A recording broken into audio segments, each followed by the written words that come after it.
you doing, wrestling fans? And welcome to another edition of John Arezzi's Pro Wrestling Spotlight Podcast. We are the only wrestling podcast that will bring you back decades with vintage audio, featuring some of the biggest names of that time.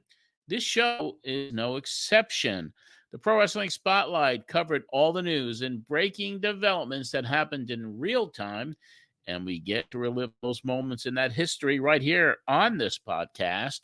Today, we will review show number 255 of Pro Wrestling Spotlight, which aired on 1240 AM WGBB in West Babylon, New York. This is on November the 6th, 1994.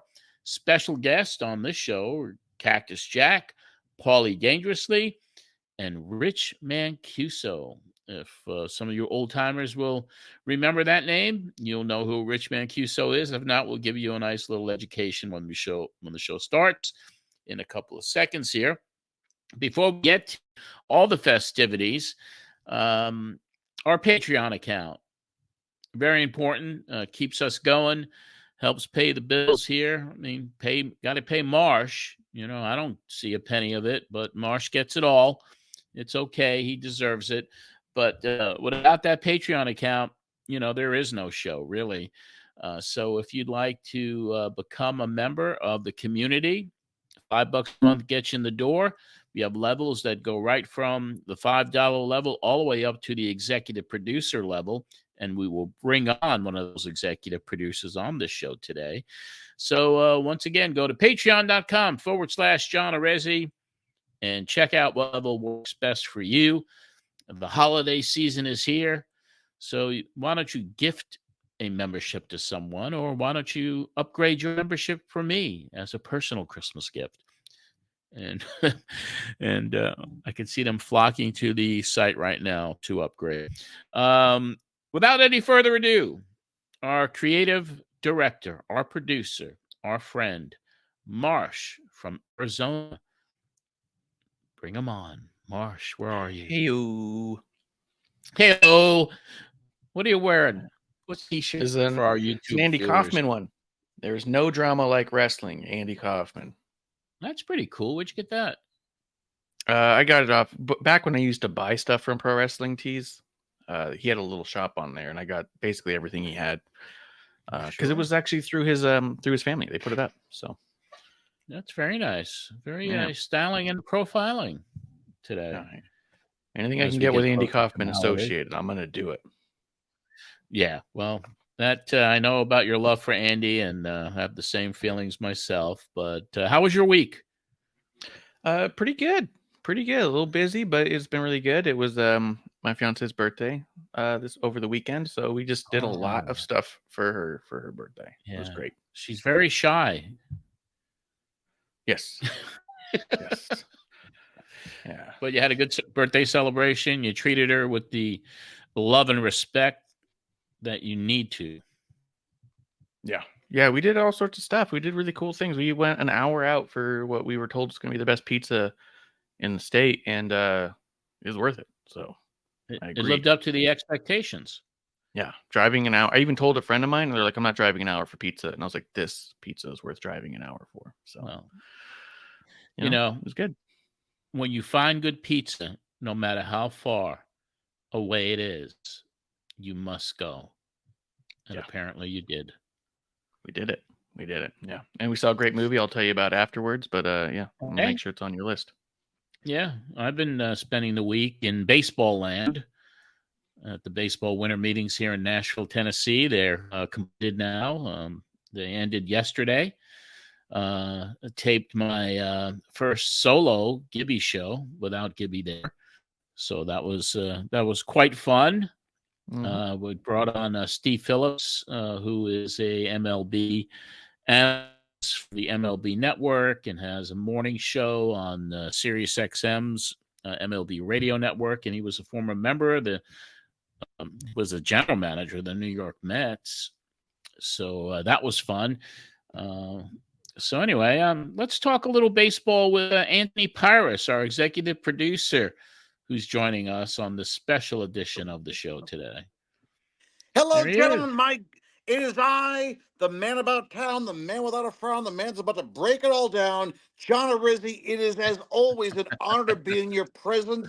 You are a good friend. You're a gentleman, a scholar. And Marsh, it's good to see you too. I made it. You much of a baseball fan, Anthony? Does a bear poop in the woods? Yes.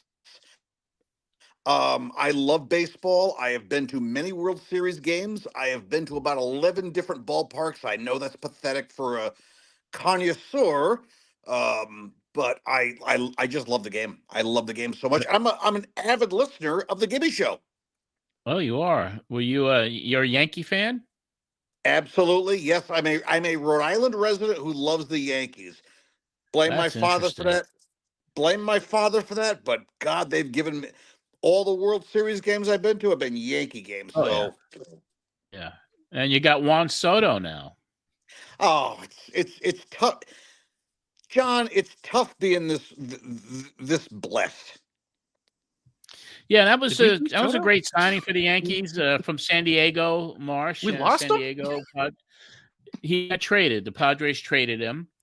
They're trying to cut back on expenses, and Soto's entering free agency after the next season. Yeah, they had to trade him. They actually had to take a loan out to make their payroll in the last month, the San Diego Padres, because they lost their owner passed away. Yeah, I saw that. So that was sad. So they may be a new direction there. And he was very weird. He was a spender. But things look like they're about to change there in San Diego. You know, the Yankees are going all in. Yankees are going all in next year. They have to. They have to. I mean, they had a really bad season like the Mets did, disappointing. But now it looks like that outfield for the New York Yankees, and it's going to put the name Bronx Bombers back in prominence, I think. So it's going to be an interesting thing to see. Me covering baseball and doing the Gibby Show. John is obviously officially hired by the New York Mets. So I was able to bring on Steve Phillips on my solo show, the Gibby Show, and we did a really best of, and we'll have 3 more episodes before we got to shut it down at the end of the year for the Gibby Show permanently. And then I'll decide what I'm going to do in 2024 when it comes to baseball and podcasting. And so anyway, it was fun to cover the winter meetings. It was a zoo. So many people there, and everyone was just waiting on Ohtani. Where is he going to land? What's going on with Shohei? That was the whole thing. He held up all the signs with other free agents because everybody's waiting. And it really looks like the Toronto Blue Jays are the leading candidate to bring Shohei Ohtani in, which is amazing for the franchise. Yeah. I mean, he could have the whole country of Canada, and he could have America. He could have Japan. Blue Jays are owned by hitting. He's only hitting. He's not going to be able to pitch for a couple. Yeah, he's not going to pitch till 2025. But the biggest free agent in the history of the game, and it's going to be really interesting to see when this announcement is final. It's between the Blue Jays and the Dodgers, unless somebody sneaks in. But I think he's to the Jays. I really do. But anyway, we're here to talk wrestling, aren't we? And we probably lost about 70% of the audience talking baseball, but that's okay. We love them all anyway. So we like this little chit chat that we do opening the show. Anthony, everything's going with you okay? You're now, do you do the Santa Claus thing? Is this kind of an every year thing that you do? Yes, it's a labor of love. I do it every year, starting around Thanksgiving. This is the first year I've ever dyed my hair and my beard, even though I'm going gray mostly. I dyed the hair, I dyed the beard. I've got a ton of Santa Claus appearances coming up. It's all for St. Jude's Children's Hospital, or St. Jude's Research, I should say that. So it's a beautiful charity. I love them. Every dime that they pay me. In fact, I don't even get paid for the appearances. I'm just like, hey, just make a donation, please. That's great. That's really good this time of year, and really very cool to see. And your hair looks blonde, though. It doesn't look white. Well, you gotta give me some. It takes about 2 or 3 colorings to make it white. Yeah, you But need to bear in go mind, all white, man. once I put the hat on, They can't you tell the can barely kids, see my right? hair. But I'm so blessed. My kids are 24 and 25, completely Yeah. healthy, and I just see the St. Jude's thing. I see the kids that are benefited from that, and it's just I have to. It's. Yeah. I have no choice. I dressed up like Santa once. It was in 1977 or 78 for my little nieces and nephews, and I got a plastic Santa suit. It was plastic, and I scotch taped cotton on my eyebrows, and I had a little fake beard, and I scared the shit out of the kids. You know, they especially when because I was sweating in the plastic suit. And the eyebrows, the eyebrows fell off as I was sweating, and the kids were like, "That's not Santa, that's Uncle Johnny."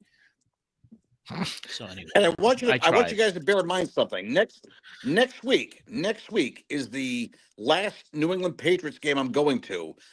My buddy Santa Claus will be taking those tickets from me, so he'll be there. My buddy Santa will be there, which Well, means I'll be maybe dressing up. Which means I'll be maybe he dressing up in could my full maybe he regalia. could gift them a Christmas present, and they will actually win a game. Don't please. The only What are they? disappointment right now is 2-10 or something? What is their record? 2-10. We're gonna finish 7-10 in the year. We're winning the last 5 games of the Yeah, year. We got right. this. Yeah, can't be perennial winners every single year. So even the best fall occasionally. So anyway, let's talk wrestling. What do you say? Well, let's go back 29 years to the magical year 1994 with so much excitement happening in the wrestling world. Marsh, what do we got this week? Yeah, if you're feeling jovial and in the Christmas spirit, you're gonna love this episode.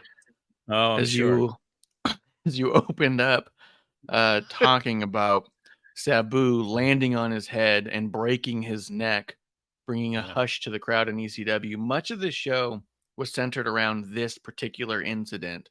So I didn't pull the clip from the opening because it's more about how nervous and scared you were.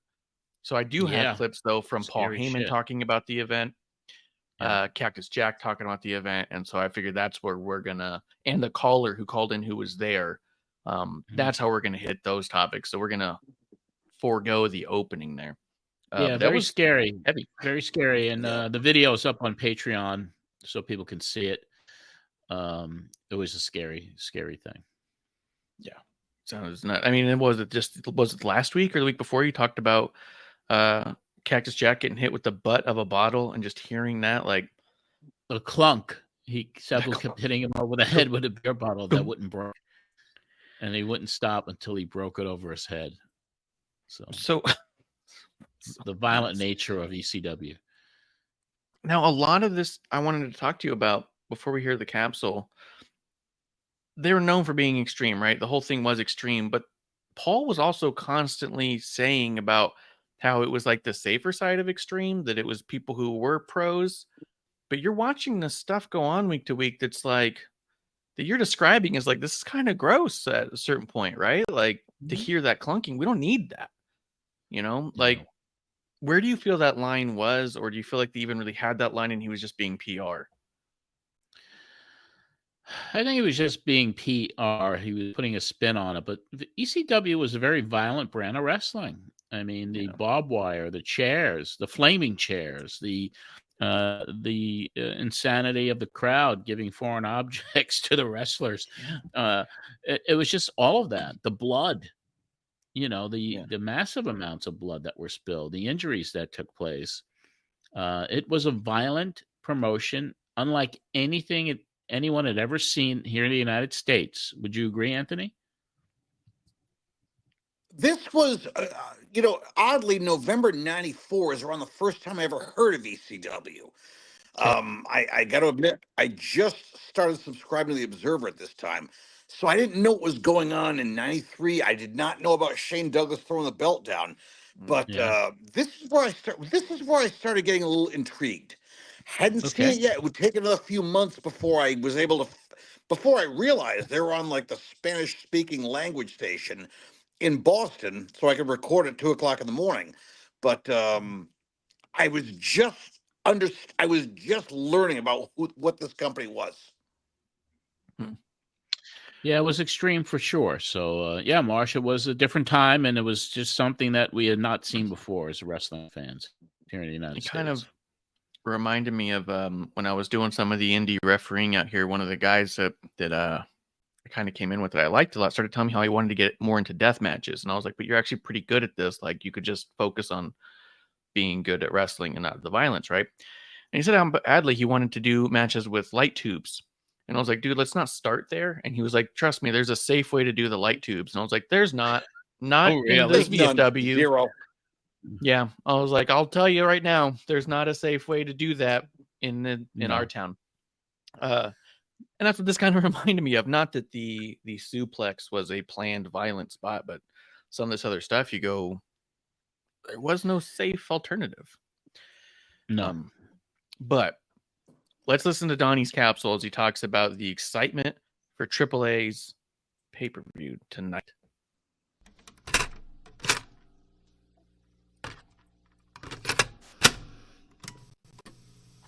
Good enough, John, and good afternoon, everybody. Well, all eyes are on the Golden State, and not solely because Election Day is coming this week, but because this evening, live from the Los Angeles Sports Arena, Mexico's AAA promotion, in conjunction with Ron Scola's IWC, present their first pay-per-view program. Now, the 5-match lineup that will include Tito Santana, midgets in a tag that will blow you away, El Helio Santo and Octagon versus Love Machine and Eddie Guerrero, plus a main event featuring Conan and Perro Aguayo in a cage, is being underwritten by World Championship Wrestling. Now, the telecast will be offered in Spanish as well as in English, and has WCW's Chris Cruz and Mike Tenay calling the matches for the English audience. At last week's WCW TV tapings in Orlando, Florida, it was revealed that the top main match events for the December 27th Starrcade pay-per-view will be Hulk Hogan opposing Butcher Beefcake, and Sting will mix it up with Avalanche. Also, to few surprise, Sensuous Sherry did manage Stunning Steve Austin, which to its general viewing audience will be apparent at the upcoming Clash of the Champions, and 2 tag teams made their return to the promotion. Don and Ron, the Bruise Brothers, and the Fantastics, Bobby Fulton and Tommy Rogers, were the returnees. Now, in the case of the Fantastic, they've been away from WCW rings for approximately 4 to 5 years now. And staying on tag action in WCW, credible sources have informed the capsule that the Warlord and Hercules Hernandez will shortly be among WCW's ranks as a masked tag team. Former WCW television commentator and manager Missy Hyatt has filed a 12-count lawsuit for an undisclosed amount of compensation against her former wrestling employer. Among Hyatt's counts charged against WCW are sexual discrimination, sexual harassment, and wage discrimination. The National Wrestling Alliance, Jim Crocodile, they drew an estimated 350 paying customers to its debut in Dallas, Texas Sportatorium last weekend. Crockett also ran a show last weekend in Shreveport, Louisiana. Now, beginning November the 19th on Saturdays in Dallas on Channel 27 between 10 and 11 a.m., Crockett's NWA wrestling program will begin airing with Joe Pedicino and Bonnie Blackstone among the TV commentating crew. Also on last weekend's Dallas card, Tully Blanchard, the Junkyard Dog, and Michael Hayes were the headliners, as was Global Wrestling Federation cast-off Tony Moadid Norris. Now this weekend, Greg Valentine was expected to be in, managed by Skandor Akbar. Last Saturday in Quincy, Massachusetts, a production crew from ABC TV in California was in attendance of Killer Kowalski's International Wrestling Federation card to tape a segment for the network's television show Secrets Revealed 2. Now, that's expected to air in February. What were they there for? Well, interviews and footage from the evening's main event that saw Tito Santana work with a Stormtrooper and refereed by Kowalski, among other matches and interviews, were taped. The overall theme of the segment is to show where and how youngsters or anybody that wants to learn the wrestling craft can go. Checking the out-of-town promotion bookings for today, WCW is in Springfield, Missouri. Smoky Mountain Wrestling presents a matinee card in Hyden, Kentucky. And the World Wrestling Federation has a twin bill with matches in Elizabeth, New Jersey, and Philadelphia. This week in wrestling history, it will be 14 years ago this Tuesday, November 8th, 1980, that Tony Gurria and Rick Martel won their first of 2 WWF tag titles from the Samoans in Philadelphia. Finally, a happy birthday wishes go out today to former wrestling great Ken Patera. For the Pro Wrestling Spotlight, I'm Don Liable reporting.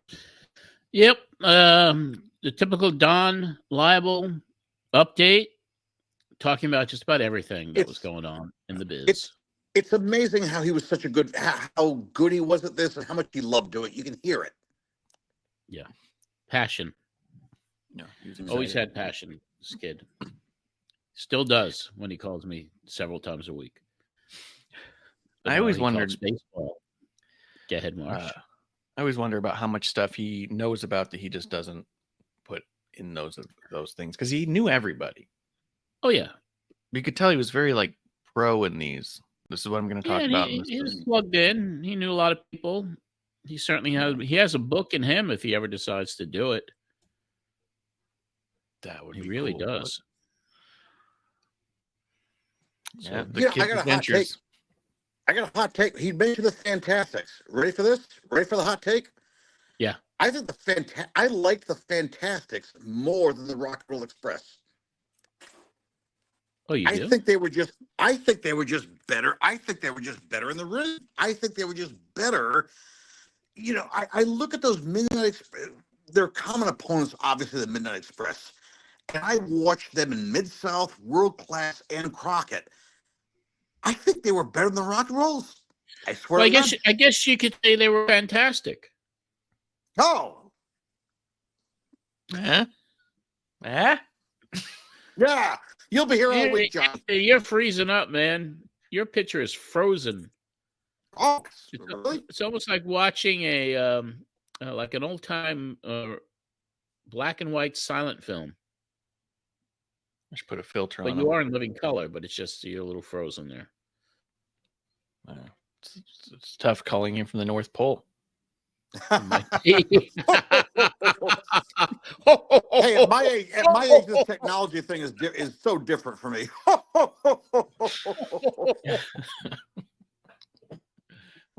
People watching on YouTube will understand what just happened. I'm sure.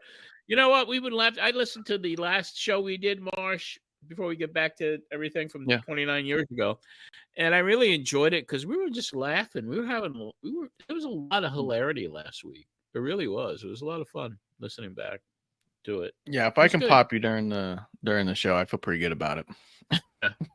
That's the goal. I really popped again when that kid called, that girl, Kelly, whatever her name was. Oh my she's talking about Claire and her daddy, you know. And, fun. I like what an active listener she was when you hear her back.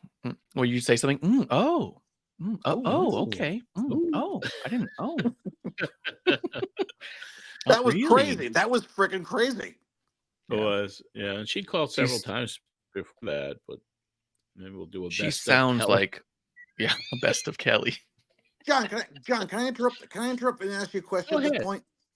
Yes. This is your hour, my friend.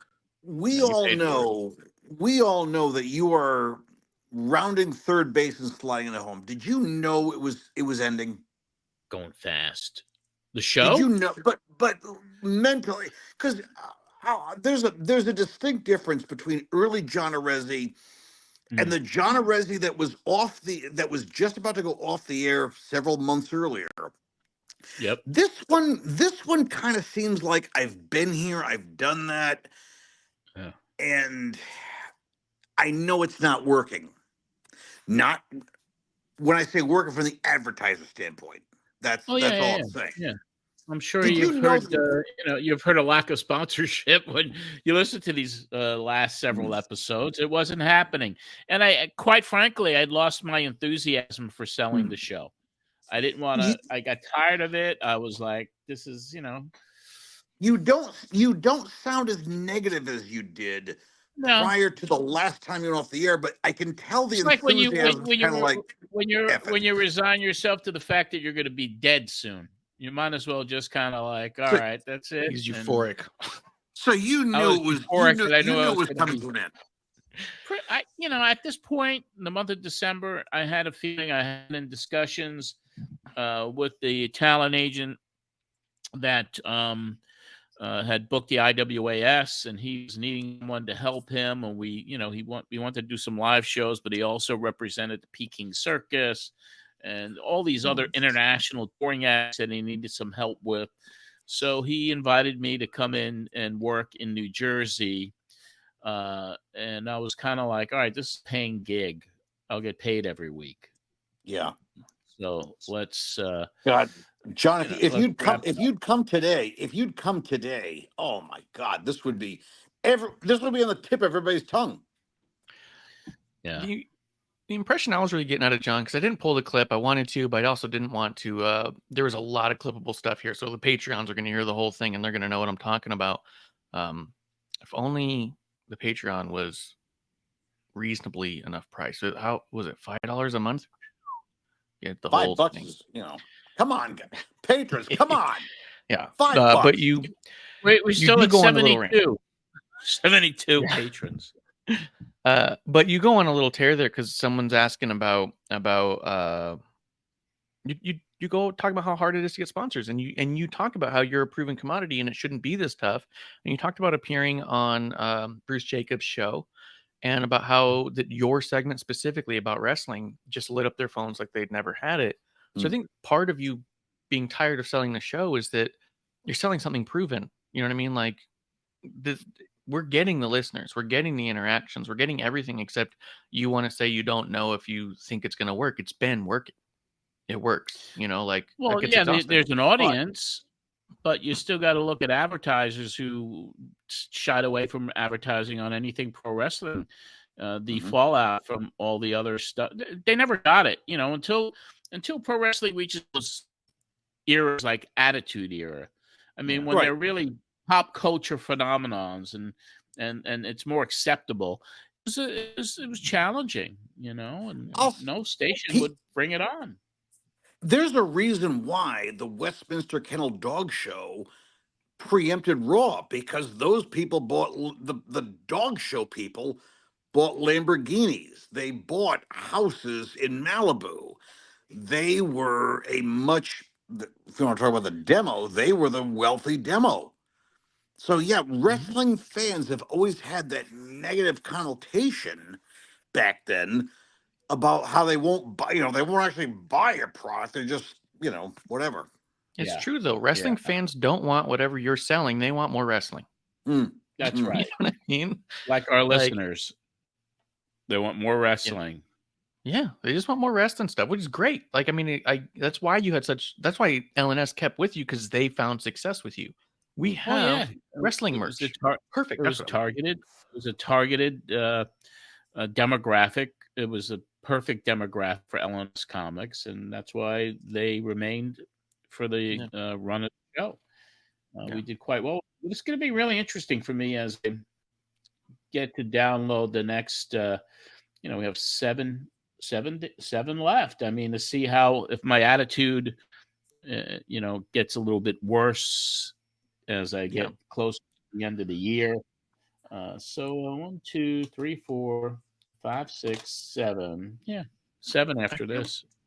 I feel like why your attitude hasn't gone south is because I think you've resigned yourself to the fact that the sponsors aren't coming. You're tired of selling, but you do have this opportunity to really help out something you truly believe in, which is a ECW. You know what I mean? Yeah. So you're excited to do these shows to talk about that, Yeah, and I think another thing that was making the decision easier, because I had been in discussions with Paul and Todd Gordon about them coming on to sponsor their show, which never happened. They wanted me to sell advertising from them, but they weren't the for check them were bounced anyway. TV. So.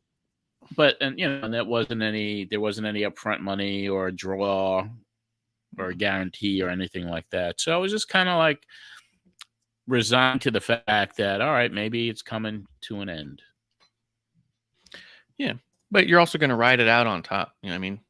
If I'm not going to do this forever, I'm going to do this for fun. Right? Yeah, at least for December, and then into January, and then it's done. Yeah. I wonder what we'll hear towards the end there.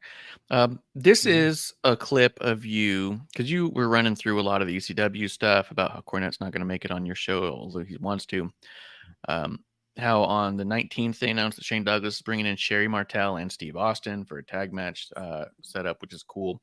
But you hit this beat of news about Matt Bourne, and I kept the part right after where Donnie wanted to make sure before he got off that he was able to talk about Big John Studd, which we've talked to him about in the past. He was very close with John, and I thought this was I liked this clip. This is the kind of stuff I listen to these shows for, you know? Mm-hmm. Like Matt Osborne. Incidentally, on a downer from the ECW card, and what's happening in ECW, it looks like Born Again has been fired from ECW. And that taking place due to the fact that they had booked him on these cards, and Matt Osborne just a week ago decided he got an offer from Germany to work there for an entire month. Some good money, but it didn't go over well with Todd and Paulie because they put a lot of money into the character and the development of it, and he's gone. Which is it's unfortunate because he was my favorite character in the company.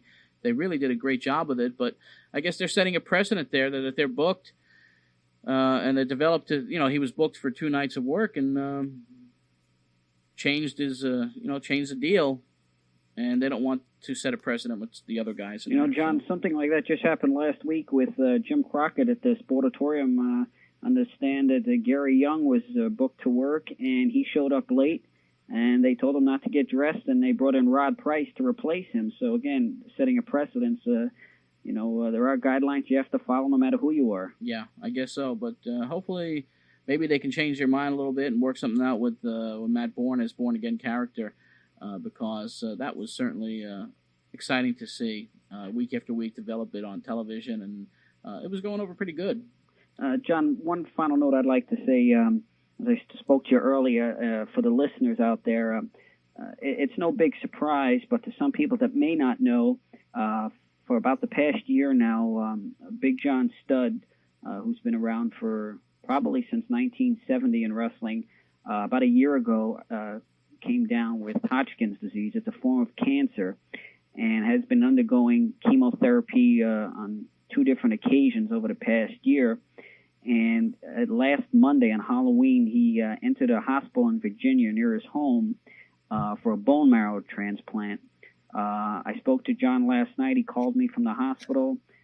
He's in good spirits, but as anybody that knows that's ever been in a hospital, especially myself who works around sick people all day, no matter how you dress things up, it's still a pretty depressing place, and it's the last place most people would want to be. And I would like to say something to all the listeners out there. If you've ever seen John Studd wrestle, if you're a wrestling fan, no matter what, I would invite you to send John some letters, a card, or whatever you'd like, just to communicate that while he's undergoing this pretty stressful time in his life, that he's not forgotten. And he's been in a hospital for a week now and expects to be in for at least another 2 or 3 weeks. So anybody out there that would like to send something to Big John Studd, you're invited to send it to me, and I'll give you my address, and I will personally pass it along to his wife, and I'm sure she'll deliver everything to the hospital. You could reach me at my address is P.O. Box 443, and that's Ilion, New York, ILION, and the zip is 13357. And as I said, just think if you've ever been in a hospital or anything, even going to the doctors, you want to get some cheering up, and certainly John Studd could use that right now. Well, we certainly wish him the best here at the program, and for the listeners out there, please, if you got a few minutes, write out a little note or get a card and send it off to Donnie, and I'm sure Big John will appreciate it. Yeah, that was one of Don's closest friends in the business, and John had lymphoma, and he was entering, the final days, really. I mean, he passed away in March of 95, so he didn't last too much longer after that, which was really sad because Donnie was so close to him. And Big John Studd was such a great heel. Such a great... And I think he was so instrumental in the WWF expansion in 1984. Yeah. He was that feud with Andre. with Andre. Yeah. He was trained by Bobby Killer Heenan's Kowalski first early on. client. Yeah. Yeah, I mean, I was fortunate enough to really see him throughout his career, making his debut as Chuck O'Connor at Madison Square Garden in the early 70s, tall, lanky, with the same tights that Kowalski wore, the purple tights with the lightning bolts on the sides. And then seen him again in 77, and he'd gotten much larger. And he was wrestling in Texas at the time, so saw him there. And then, as you were talking about, Anthony, I mean, when he was a big part of that national explosion of popularity with that feud with Andre. The angle that him and Patera did with Andre cutting his hair. Yeah. Listen, I was only about 11 years old at the point, and I was like, oh my god, they cut Andre's hair. Yeah. That was amazing work. That was traumatizing to 11-year-old Anthony. Did you ever watch Tuesday Night Titans, the TNT talk show? Absolutely, yes. So do you remember the episode when they had a guy that was kind of a guy that set up the rings? I know what you're saying. When they cut his hair. Yeah, and the guy didn't know what was going on. I mean, he was just kind of a really mentally challenged individual who was kind of a gopher and set the rings up. We used to call him Abe Lincoln because he looked like Abe Lincoln with a beard, and they just butchered him on and TV. They accidentally sliced his forehead. They sliced his head, and Stud was like, "Oh, I see a little blood." There's the blood. And I felt so bad for the dude because he was a mentally challenged individual, but they took advantage of him. All in good fun for Vince.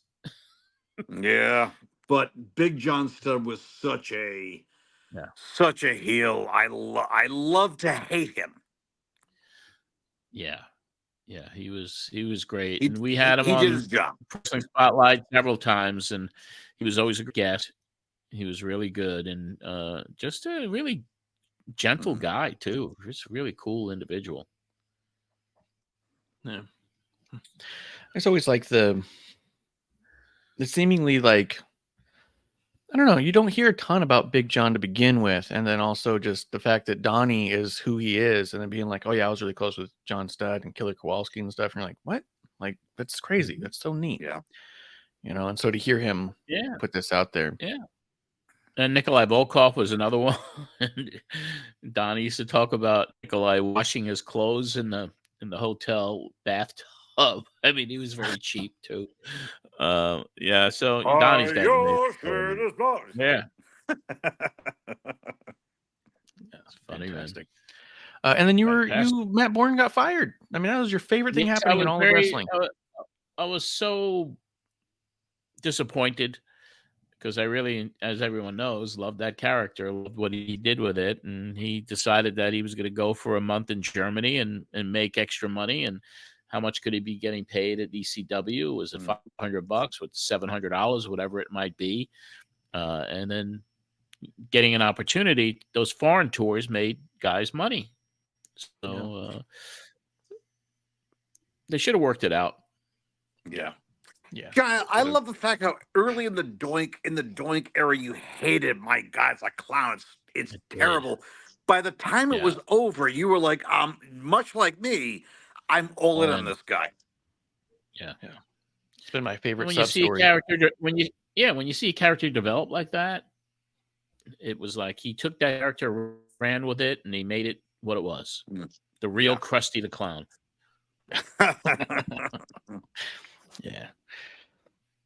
Let's keep it moving a little bit. We got Paul Heyman. You get him on the line. This is I didn't pull the whole part. You have a really tough time connecting to him, which after last week made me laugh. Yeah. But this is when you finally connect with Paul Heyman and you guys talk about the condition of Sabu. Hello. He's on a cellular, I would guess, right? Is that what the deal is? Hello. Paul, are you there? I can barely hear you, but I'm here, yeah. Okay, just briefly, last night, Sabu was injured. Looked very, very serious last night as everyone left the arena. He was rushed to the hospital, and we're trying to get an update on his condition. Can you please tell us what you know regarding Sabu? This is one of those remarkable situations where you hope for the best, but you don't think it's going to happen. And to be perfectly honest with you, he's going to be okay. He's okay for Sabu. He's out of the hospital. He demanded that he get checked out last night. They wanted to keep him through tomorrow. At his insistence, we checked him out at roughly 4:00 in the morning, and he has a neck brace on right now that covers halfway down his back. So it's one of those things that you give to somebody who's been in a real bad car wreck. When you see you see on TV on one of those rescue missions when the helicopter lands in the middle of the highway and they put the cervical collar on or whatever they call it, and he's hurting. He's hurting real bad, and his biggest complaint was that he wasn't going to be able to be in the pictures that we were taking this morning for the publicity for the show on the 19th, and that was his biggest complaint. He's gonna wrestle on the 19th. He claims he'll be at 100%. What happened is that about a minute into the match, Chris Benoit threw him into the ropes, and when Sabu came off the ropes, Benoit got underneath Sabu and hooked him from the hips and threw him straight up into the air like a backdrop. But the way that Benoit threw him up was designed so that Sabu would go up for a backdrop, but he didn't flip him over his back. It would be that Sabu would catapult straight up in the air and come straight down. And what happened when Sabu came straight down, he landed straight on the top of his head.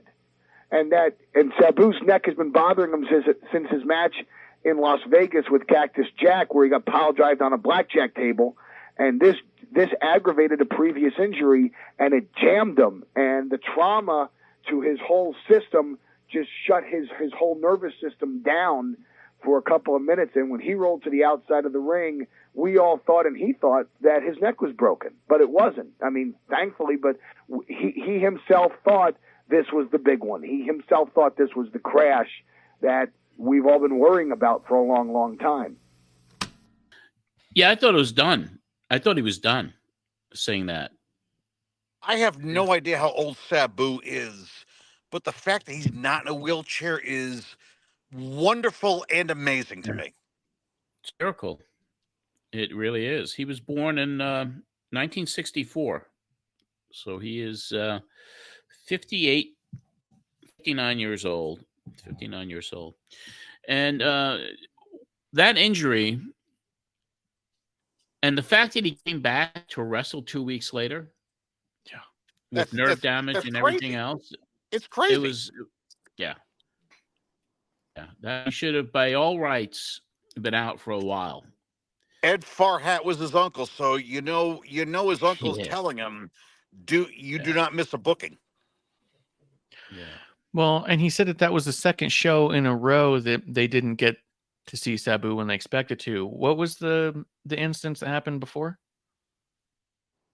I believe, if I'm not mistaken, there was he took another booking and he almost got fired. There was something that went down. I don't remember totally. I mean, but it wasn't an injury right then and there. John, let me ask you a question. If his uncle wasn't the Sheik, if his uncle was not the Sheik, let's say he became a wrestler and he didn't have that upbringing the way Ed Farhat would have done it, do you think he would have been a bigger star? I think that he wasn't a good negotiator. He whatever happened that prevented him from getting that huge national exposure and a big push with WWF or WCW. He should have been a superstar. One of the bigger companies. Sabu should be a household name today. I believe that firmly. I agree. I totally agree. Yeah, he was wild. He put his body on the line. He was at the time when he made his debut in those early matches when I first was made aware of him and videotapes in Japan. I saw him at the Waltham Electric Union Hall, and the guy was taking glass. The guy was taking glass shots and cutting himself to like crazy for the pleasure of 250 people. Yeah. I just think, my God, if he had representation, if he had come today, he'd be a millionaire. Well, didn't he turn down WWF at the time? I thought we talked about that a couple weeks ago, that they wanted to change something about his presentation, so he said no. Right. He was very stubborn when it came to his presentation. Yeah. Like he was kind of like his own in a way, where he just had a way of doing things, and he wasn't going to listen to any reason. And he was hard nosed. Yeah. Really even was. after this, Paul even mentions that Rocco Rock started to use the table, and Sabu went to interrupt the whole spot because he didn't want anyone else using table. Yeah. Like He didn't. That was kind of his gimmick. Yeah. And that's how he thought of it. So when they tried to like stack two tables, he went out there apparently and pulled one guy off and shoved the other guy. You know, like you're not using a table on a show I'm on. Like, it's crazy. And I guess everyone's fascinating. He'd be a fascinating interview to bring on, wouldn't he? Do you think that he would not kayfabe it? Do you think he would really get into like the actual weeds of it all, or do you think he's? I think at this point in his career, he would speak openly. I hope so. I just feel like I just wonder if his character. And I still have a really good. I still have a really good relationship with him. The times I've seen him since I'm back, and running into him at CAC a couple years ago, and he always respected me, and we never really had a problem, except for the time he broke the table at the convention. I got heat for charging him. And they charge you for God's sakes. I charged think him. He would be cool. $80, whatever it was. I also think Too Cold would be cool to get on, because he's still out there doing stuff. He is? Yeah. I think he would be fun just to maybe see, because the way he handled you. When we go through this cycle, who knows what we're going to do with the next incarnation of what we're going to do with this thing. Maybe there's half and half. Maybe it's half guests from the past and covering we still got to, we have to get to finalizing what we're going to do. We'll get through this, and then we're procrastinating on it, Yeah. But one way or the other, we're going to do something. Yeah. Just I think it'd be great to get some interviews in there thrown in randomly. Let's see. Yeah, that's what you need, a good producer, Marsh. Somebody to contact these guys on behalf of the show. People don't know me. All I can offer them is a drink. I've tried that before too, working with other people. They're like, hey, reach out to this person or that. And I'm all like, all right. And I do. And then I reach out and I get nothing. And I was like, yeah, they won't talk to me. And they're like, all right, I just text them. They're in. I'm like, okay, so if you know that you've got the leverage, just let's quit the middleman. But well, we'll figure it out, because I think more guests would be kind of cool. I think people would enjoy it. I think so too. I think it'd be great. And I didn't even think about it until after I heard Too Cold's interview with you. I was like, I think he'd be cool to get on. He was pretty open. He didn't hold back. He was a great guest. Yeah, he was. It was a good interview. This is the second part I have of Paul's interview. This is where he talks a little about how Cactus called out to him, and he talks a little bit just about Sabu in general. Style. Well, it was very dramatic, and once again, we thank God he's all right. Well, yeah, he's he's a different breed of cat. Yeah, he's Cactus Jack did an interview last night that was replayed for me this morning here in New York.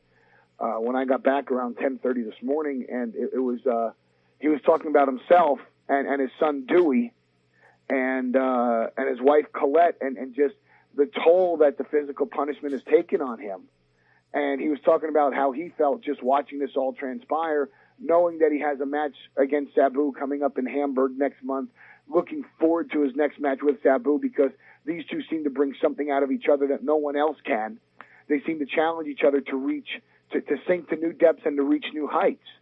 And it was a real a real scary moment for all of us because, it just caught us all off guard. But the type of guy that Sabu is, the type of athlete, the type of man that he is, he wanted to be out of that hospital. He demanded to be out of that hospital. He wasn't going to take no for an answer. Excuse me. And at 4 this morning, he was checked out of that hospital against doctor's orders, and he can't fly today. I mean, that's one thing that just ain't going to happen. And he's getting on a plane tomorrow, and he's gonna get some bed rest, and he's determined to work out this week and get back in the gym this week, and which is his form of therapy, and he's determined to be there on the 19th, teaming with the Tasmaniac against the Malenko brothers. And his last words to me were, "I'm going to make it up to everybody on the 19th. This is the second time that they've paid to see me, and they haven't had what they wanted to see. On the 19th, I'm going to give them a real show." Wow. Well, we certainly hope so. It's just you have to worry about the guy where time and time again he just puts his life at risk every time he gets into the ring. It's an amazing performer to watch, and you got to respect him for what he's trying to do in pro wrestling because he certainly has turned a lot of heads, but every time he gets in there, it could always be his last performance. The first time I looked at this guy in the dressing room was last October 1st. And I looked over, and you've seen him up close. Looks like Frankenstein. The scars on this guy's body are raised 6 inches off the skin. He is truly the most unique individual. I'm not saying he's a freak. I'm telling you he's unique in that what this guy has done to himself for his craft is unfathomable. And the first time I just looked at this guy, I just looked across the dressing room and I said, what in the world is this guy? And the more I got to know him, the more I got to understand that this wrestling is his life. He sees himself as the future of wrestling. He perceives himself as part of the way to get wrestling into the future and help this business and this sport and this industry evolve into the year 2000 and beyond, which is a real catchphrase today, but he believes it and he lives it. And he'll do anything for his trade. And wrestling is his trade and it's his life. And when I go on television or I come on your radio show and I say he's the most suicidal, homicidal, genocidal, death-defying machine in wrestling, it's the truth. It's a shoot, and that's what he is. And he's suicidal and he's death-defying at the very same time. And that's the risk that he accepts for the life that he leads and the life that he wants to lead is to be the future of wrestling. And just like with Cactus Jack, who's probably the man that he admires the most, if maybe the only guy that he would admire, it's a sacrifice that he's willing to make for what he wants to accomplish in his life, and that's to be the very best at what he does. Well, he certainly got the respect here, that's for sure. Not only the respect from me, but the respect from the fans and from everybody who was fortunate enough to see him in his prime. Yeah, I mean, you even mentioned it. Yeah. There's over 200 people that was turned away that night, and you have a number of people who called in from Philadelphia on hold, not because they had something to say or ask, just because they wanted to hear it when they could get the update on him. I am very fortunate. I am so fortunate ECW started coming to Massachusetts in 96, 97. So I got to see the real Sabu. Man, did he suffer for his trade. And the thing that struck me about the interview, that was not Paul E. Dangerously. That was the businessman, Paul Heyman, which was very rare, for this Pro Wrestling Spotlight because he was so over the top usually. I know. He was very somber here. And last week's episode where he was on talking more businesslike, like a Paul Heyman, and this week the same to give us the update on Sabu. It was 2 weeks in a row of Paul E being Paul Heyman, as you said. Right. Yeah. That's cool. And then, you guys go on to talk about how loyal the fan base is because you do have these guys calling in. It's not like you patched any of them through to say, hey, someone wants to ask you this or that. They're just on hold so they can hear the condition of Sabu, and they're probably hanging up some of them.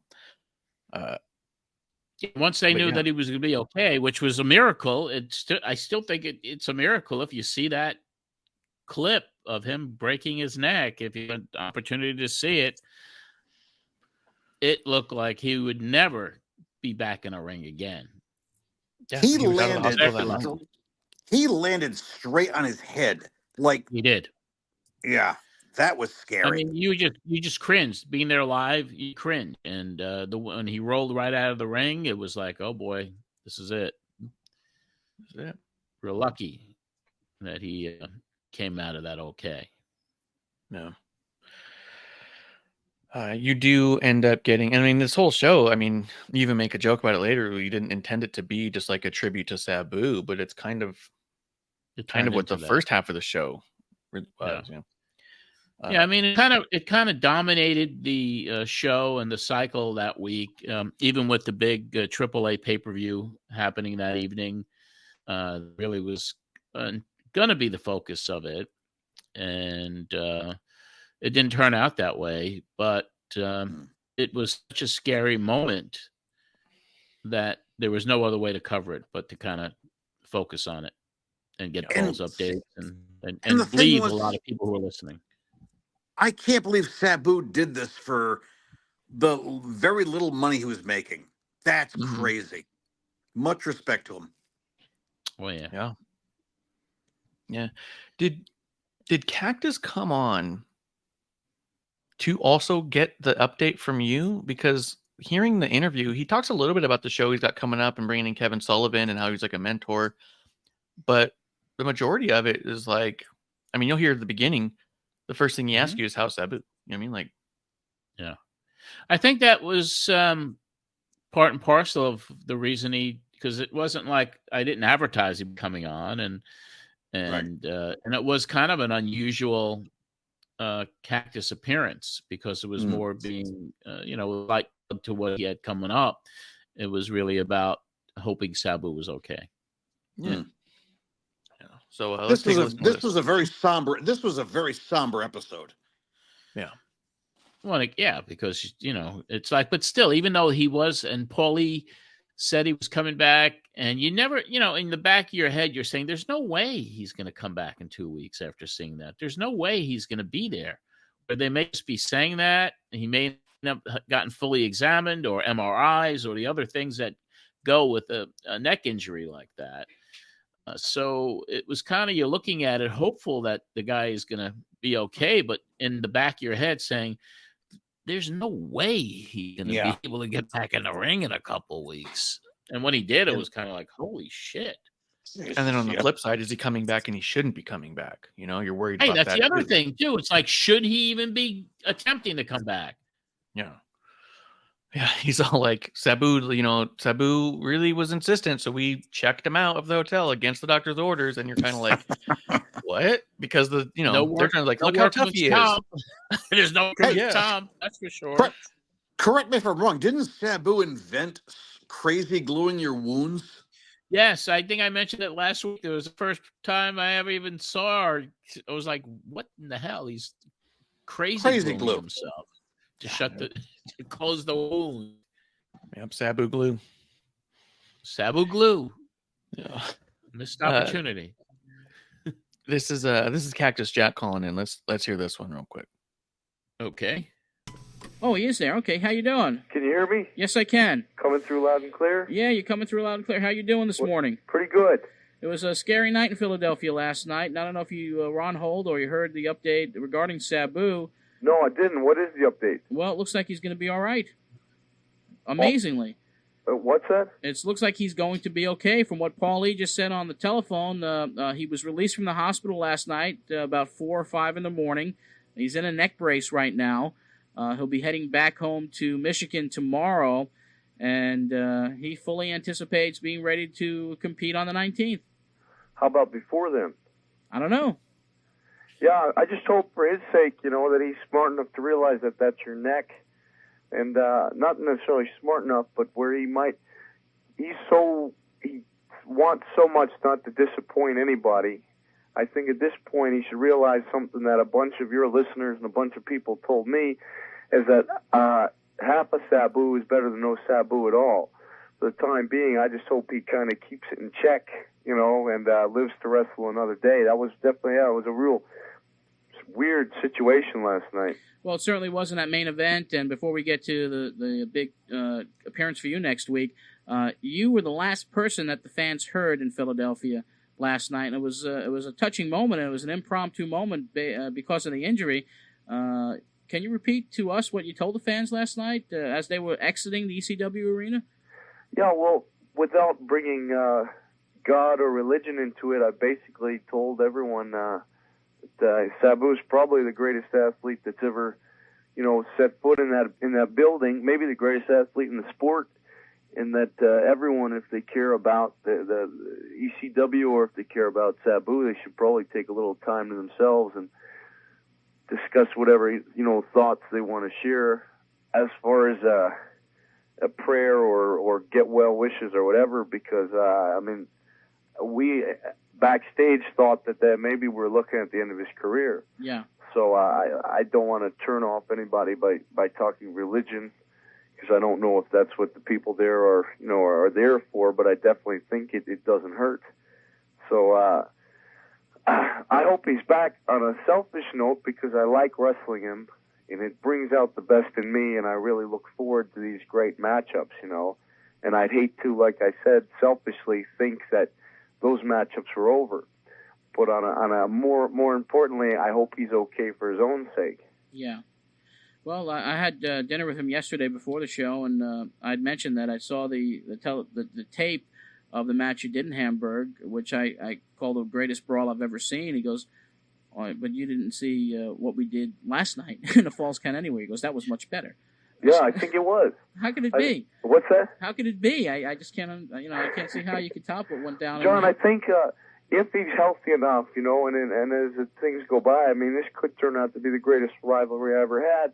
And the great thing about it is it's not even guys saying, hey, I hate you, you hate me. It's two guys and fans hopefully responding to the fact that it's two guys who've built a reputation for being dangerous and taking it to the edge and putting the two of them together and hoping that magic moment occurs. Yeah. And I think we've had several moments. We had a match out in Las Vegas, the longest match I ever had. It was 35 minutes long. And after the match, I shook his hand and I hugged him because I wasn't feeling any hatred, even though I lost that particular match. I was feeling like, hey, we just, that was kind of like a magic moment in wrestling. Yeah, especially when you guys, from what I heard, spilt into the casino. Yeah, I pile drove him on the blackjack table while thousands of dollars were circulating. He said there were like $100,000 in chips that spilt on the floor, and the casino was like they were going crazy. And there were guys playing blackjack at the table, and the dealer was there, and all of a sudden someone gets pile drived on where they're playing cards and gambling, probably some hard-earned money. Yeah, if I'd thought better of it, if my mind hadn't been solely on the match, I probably should have grabbed a couple of those chips and put them in my boots. Well, not after all those pictures you saw last night. You probably didn't need it. That's crazy. Stuff. Yeah. Imagine, can you imagine at the blackjack table? You imagine just sitting there and all of a sudden a wrestling match enters the casino and someone gets pile driven right where you were about to double down on a 7 and a 4. Yeah. I doubt it was $100,000, but there was a lot of money. There was a lot of money on that casino floor. I tell you that much. Were you there? Did you see the tape? Have you seen the tape? No, God, I've never seen the tape, but having been to Atlantic City a couple of times, I know exactly what those guys look like. We have a local casino here in Rhode Island, so yeah. I can see shocked people. Yeah, some people take that stuff really seriously. Some people do it for a living. Gambling. Yeah. So, that was kind of a really cool discussion there, because obviously you hear the concern in Cactus's voice. Yeah. And by the grace of God, the guy survived and made it through. But also, you got to look at Mick Foley and Cactus and his character and what he did. It's like they push it to the limit every time they step out of the curtain and into the ring. You could hear the genuine concern. And when he talks about maybe everyone don't know about mentioning religion or whatever, but there's nothing wrong with that to pray for the guy. The mere fact that Mick Foley is lucid and has a good memory in 2023 is amazing. Amazing. Oh, I know. I just never get over the fact that these were the conversations you were having before he even gets into the WWF. I know, He's right? most famous for as the most brutal stuff. They're already talking about how he's having a hard time walking, how he has a hard time getting around, and how he doesn't know how he can keep going, this and that. And you're like, he's still got another decade of upping the ante. Like, yeah, amazing career, and that's why I enjoy listening to his podcast, because he does have that memory is still, he's sharp. Which surprised me just because of what he put his brain through. I know. Yeah. Well, what other people put his brain through. Yeah. I'm sure he was there like, please, bottle, break. Just break already. Yeah, and his run in ECW was just kind of phenomenal. WWF. Just the fact that he turned into this character that just did scientific wrestling later on, and it was he headlocks, and his John, lots of boring headlocks. And his promo style was just unbelievable. Yep, really, that's where he really came into his own with those promos too. And so what a legends. We're talking about these legends and these groundbreakers in this business 29 years ago. It's great to listen back to this. Hey, listen, we're all not we're all not spring chickens, as my grandmother used to say, except for Marsh. He's still a young guy. Yeah, I keep it fresh. Well, Anthony, I don't even know how old you are, but 51, baby. So you're not that old. But I feel old. My aches and pains are up there with the best of them. Yeah, it's not easy. I'm not as old. Of course, I'm not as old as John Arezzi. Then again, very few people are as old as John. I know, 67. I'll be hitting 67, and the life expectancy in the United States is only 76. So I better pack in more good times while I can. Enjoy these last 8-9 years. I don't feel it.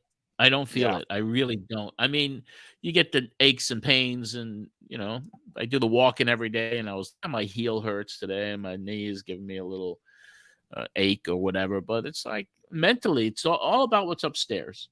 Yeah. If you think old, and if you think like you're going to collapse and die, it's going to happen. So just stay young in your mind. That's absolutely the thing. That's the magic, man. That's why we all Marsh? Watch wrestling. Yeah, that's why I watch wrestling. I was talking to my dad the other day about being of the age where it's all like I start watching stuff now and I start thinking like this was written by a child, and I was like, I don't remember having those thoughts before. And he goes, yeah, you're at the age where you're gonna start feeling that way. You go start getting ready to watch Turner Classic movies and stuff. And I was like, I'm just happy I'm a wrestling fan. Come on, stop it. You know what I hate every day when I see, Denny Lane from Wings just died, or Norman Lear just died. Every day someone's dying. I mean Norman Lear was 101, so you gotta give him some love there. But still, it's the same thing. The circle of life. It's like every day you're learning about someone else who's not here anymore with us, that you grew up your whole life, knowing about, watching. As my father says at 80 years old, as he's starting to slip a little bit, the best thing about being 80 years old is you meet a new friend every day, and that's his wife. Well, that's kind of sad. A little dementia humor. No, but I mean, I occasionally I go on TikTok, right? Like I think everyone goes on there for, you don't get obsessed with it, but there's this, I guess in your algorithm, there's a gentleman, there's an older guy who has dementia, and every day he lives with his son who's a lawyer, and every day he doesn't know where he is and where's my car, how come I'm staying here, and it's every day. Yeah. And so this guy has been documenting his father for months and months and months, and there are some good days and some bad days. So you get addicted to it, but also you feel your heart gets heavy watching it, So Yeah. So anyway, let's not break it down too much. Let's get back to talking about the wrestling business. Jesus. Happy holidays, everybody. Happy Hey, Merry holidays. Christmas. Yes. Yeah. This is a caller, and this is kind of the end of the Sabu stuff. But this is a caller who'd been waiting on the line the whole time. Kelly at the show. No, this is Paul. Is it Kelly? No, she doesn't call in this one. Although, who was the name? Someone calls in later. I didn't pull the clip, but it was really Carol. She called and asked, like, is there anything you can do about these idiots who call in and play stupid songs and stuff? You're like, no, that's what makes them I idiots. think it's. I think when you pick up and you hear some of those little cartoon sounds, yeah, almost like who's that guy from Howard Stern that does all those imitations and Jackie Martin, Sour Shoes. Is it Sour Shoes guys that does all of these imitations and he plays his cartoon music? So maybe it was the young Sour Shoes calling up, just tuning up the band, getting ready. Yeah. So I guess you guys aren't familiar with Sour Shoes, right? No, I'm not. Are you Stern fans at all? I was in the 90s. I was much, much, much more of an Imus guy. Yeah.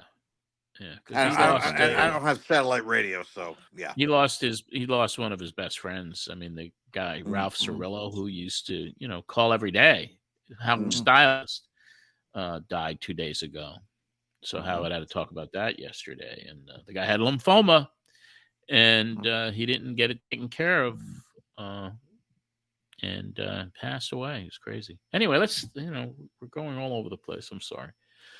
Is there any other tragedies you want to bring up, John? Yeah, come on, John. No, bring us down. Tragic circumstances of life. That's what old timers do, Marsh, you young whippersnapper. I remember back in the day. Yeah, this is Paul from Philadelphia, who was at the show. All right, Cactus Jack calling in from Atlanta, Georgia. And we have a caller that we're going to take this call. First, I guess, before we go, you have to go to the break first. This guy has been holding on from Philadelphia. He wants to get on the air, and his phone bill is probably. Should we take it? All right, let's get to Paul from Philadelphia as a caller here today. And Paul, I know you've been holding on for quite a while, and welcome to the show. How you doing, John? I'm sorry for sounding a little bit nervous, but I'm still shaking from last night. I had it was very difficult to sleep last night. Was it? Because after watching the Sabu Benoit match, right from the ringside, it was. Were you sitting up close? Yeah, I was sitting ringside. Okay. I usually try to sit at ringside because, every seat in the arena is a great seat. There's no question about it. I mean, no matter where you sit, whether you sit on the first row or you sit in the bleachers, every seat in the arena is the best seat in the house. But I'm sorry for sounding so nervous, but I've been shaking since last night because when I saw Benoit flip Sabu in the air and Sabu came down on his head, it seemed like his whole body had, just like an accordion, his whole body had crunched down on top of his head. And it was the most scariest, I think it was one of the most scariest Sabu bumps that I've ever seen in my life. Well, fortunately, as you heard from Paulie, that he's going to be okay. And, I appreciate the fact that you've called from Philadelphia just to get an update. That means something, So, as Paulie said, they have devoted fans there, and you're certainly probably one of the most devoted in that area. Well, I'll tell you something, John. I was at the Concord Township show, which is at the Pulse Stations nightclub 2 weeks ago, last night, October 22nd. And there was a match between Sabu and Mr. Hughes, where at the end of the match, Sabu laid out Mr. Hughes on the ringside table, and he was going to moonsault him. Right in midair, as doing the moonsault, Mr. Hughes rolled off the table. And when he rolled off the table followed him, and the table landed on its side. And when Sabu came down with the moonsault, he landed on his hand, between his stomach and the table, and right then and there he broke like 2 or 3 fingers from the weight of his body on the table. because he landed on the side of the table. And I mean, it happened right in front of me. It was scary. Yeah. And well, this guy is a maniac. Yes, he is. He is a total maniac. But we're happy that he's in the business. And Paul, the station is queuing me here for a top of the hour commercial break, and I really appreciate you calling in here today. Listen, John, before I go, I just want to say something. I just want to ask you tell you one thing. Okay. Right after he finished hurting himself, breaking his fingers, he took off tape from his wrist and he immediately wrapped it around his fingers because he knew already that his fingers were seriously damaged. But the guy is amazing. He's absolutely amazing. Now, like I said, I try to sit at ringside, and any ECW show in the first place is worth more than the price of admission alone. But to watch this guy in person, it's just incredible. Just incredible. I mean, talk about the Here, listen, John, I appreciate it. All right, listen, I will. I'm glad to hear that the injury was not as bad as it could have been and everything. But all right, well, listen, we appreciate your call, and we'll talk to you soon. Anytime you want to call up, give us a call at the program. Thank you very much, John. Okay, we'll return with more of this program. It turned out to be like a tribute to Sabu.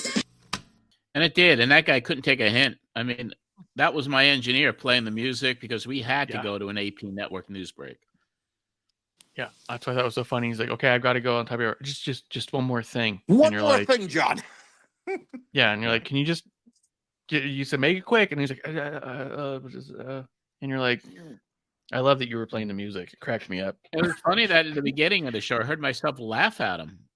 Yeah, in the beginning you laughed. I actually chuckled, and I was like, the other thing that's notable that's not present in there is that's actually during his call.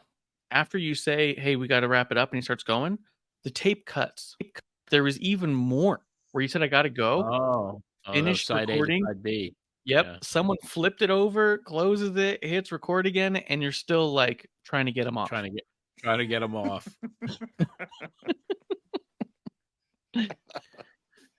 But it was cool. It was cool. And Sabu I had is had the patience of a saint sometimes. Yeah, right. If that was a child, you would have just.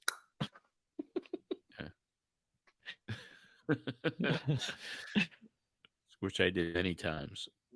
Oh yeah. Oh, you had a lot of children calling at various points during the show, and you weren't exactly patient with them, John. No, I was patient with that kid from last week when I actually put him on hold because he was like, "Can we speak louder?" Like us. But there was something about him, and so that was kind of weird. I had issues. I got gentler and kinder as the show was winding down to a close. Do you think how old was your nephew at this point? How old was my nephew? Yeah, at this point in '94, he wasn't born yet. Okay, so my nephew was born young. in '97. '97, so he wasn't born until you were off air. That's right. Wow. I turned him into a wrestling fan really fast. Yeah. Like by 2000, he was like 3. And I'm on that Raw with him. My sister comes downstairs, because I have the apartment in their house. And there's my nephew slapping his hand on the TV screen, and at 3 years old. She goes, "I don't want him watching that shit." Too late. So good. Well, you go to another ad break, obviously, at that point, and you say you're going to give an update on some wrestling news. And to do so, you have Georgiann Makropolous come on. And always a pleasure for Georgie to come on. Pro wrestling's best friend. And also our good friend from Astoria, the editor of the Wrestling Chatterbox, Georgiann Makropolous, is about to join us because she just finished, along with several other newsletter editors, a big wrestling annual, which I received, which certainly is worthy of a plug here on the program. And Georgiann joins us right now. Georgiann, are you there? Yeah, hi, John. Okay, first of all, before we get to the annual, I know you spoke to Bruno Sammartino regarding his big situation that took place. He had a meeting with President Clinton. Yes, he did. Can you give us an update on what happened with Bruno in Washington? Yeah, well, they did have a little bit of a problem. Yeah, someone shot up the White House, right? Yeah, it happened that time with the shooting. So They were supposed to have like a brunch with him and everything, but that didn't work out. But he did sit at the dais with them the day of the awards, and he said that he was overwhelmed because the president said it's so great to meet the living legend, Bruno Sammartino. The president said that to Bruno? To Bruno, yeah. So Bruno was really taken back by it. Oh, sure. And he met a lot of very influential people there, the president of the New York Stock Exchange, and everybody remembered him and said they used to go and see him at the Garden.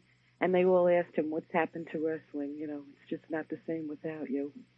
So he really had a really good time, and he said it's something that he'll never forget. No, it's something that stays in your memory for the rest of your life. And right. It's no just one else. a shame that the shooting had to take away a little bit from what, the moment. Yeah, that was a big news story. And, of course, no one deserved a tribute better than Bruno. He's been such a great goodwill ambassador for wrestling. That's for sure. But anyway, saw you in Philadelphia last night, and and thank God that Sabu was going to be all right.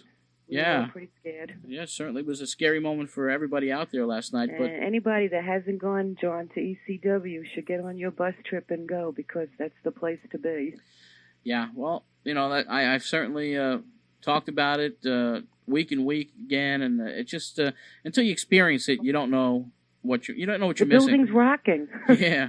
The building's rocking. I mean, I don't know how many more people that, you can't get any more people in there. That's quite true. Yeah. But it was great to see you last night, and you finished your project, which was the annual. That's the first time ever.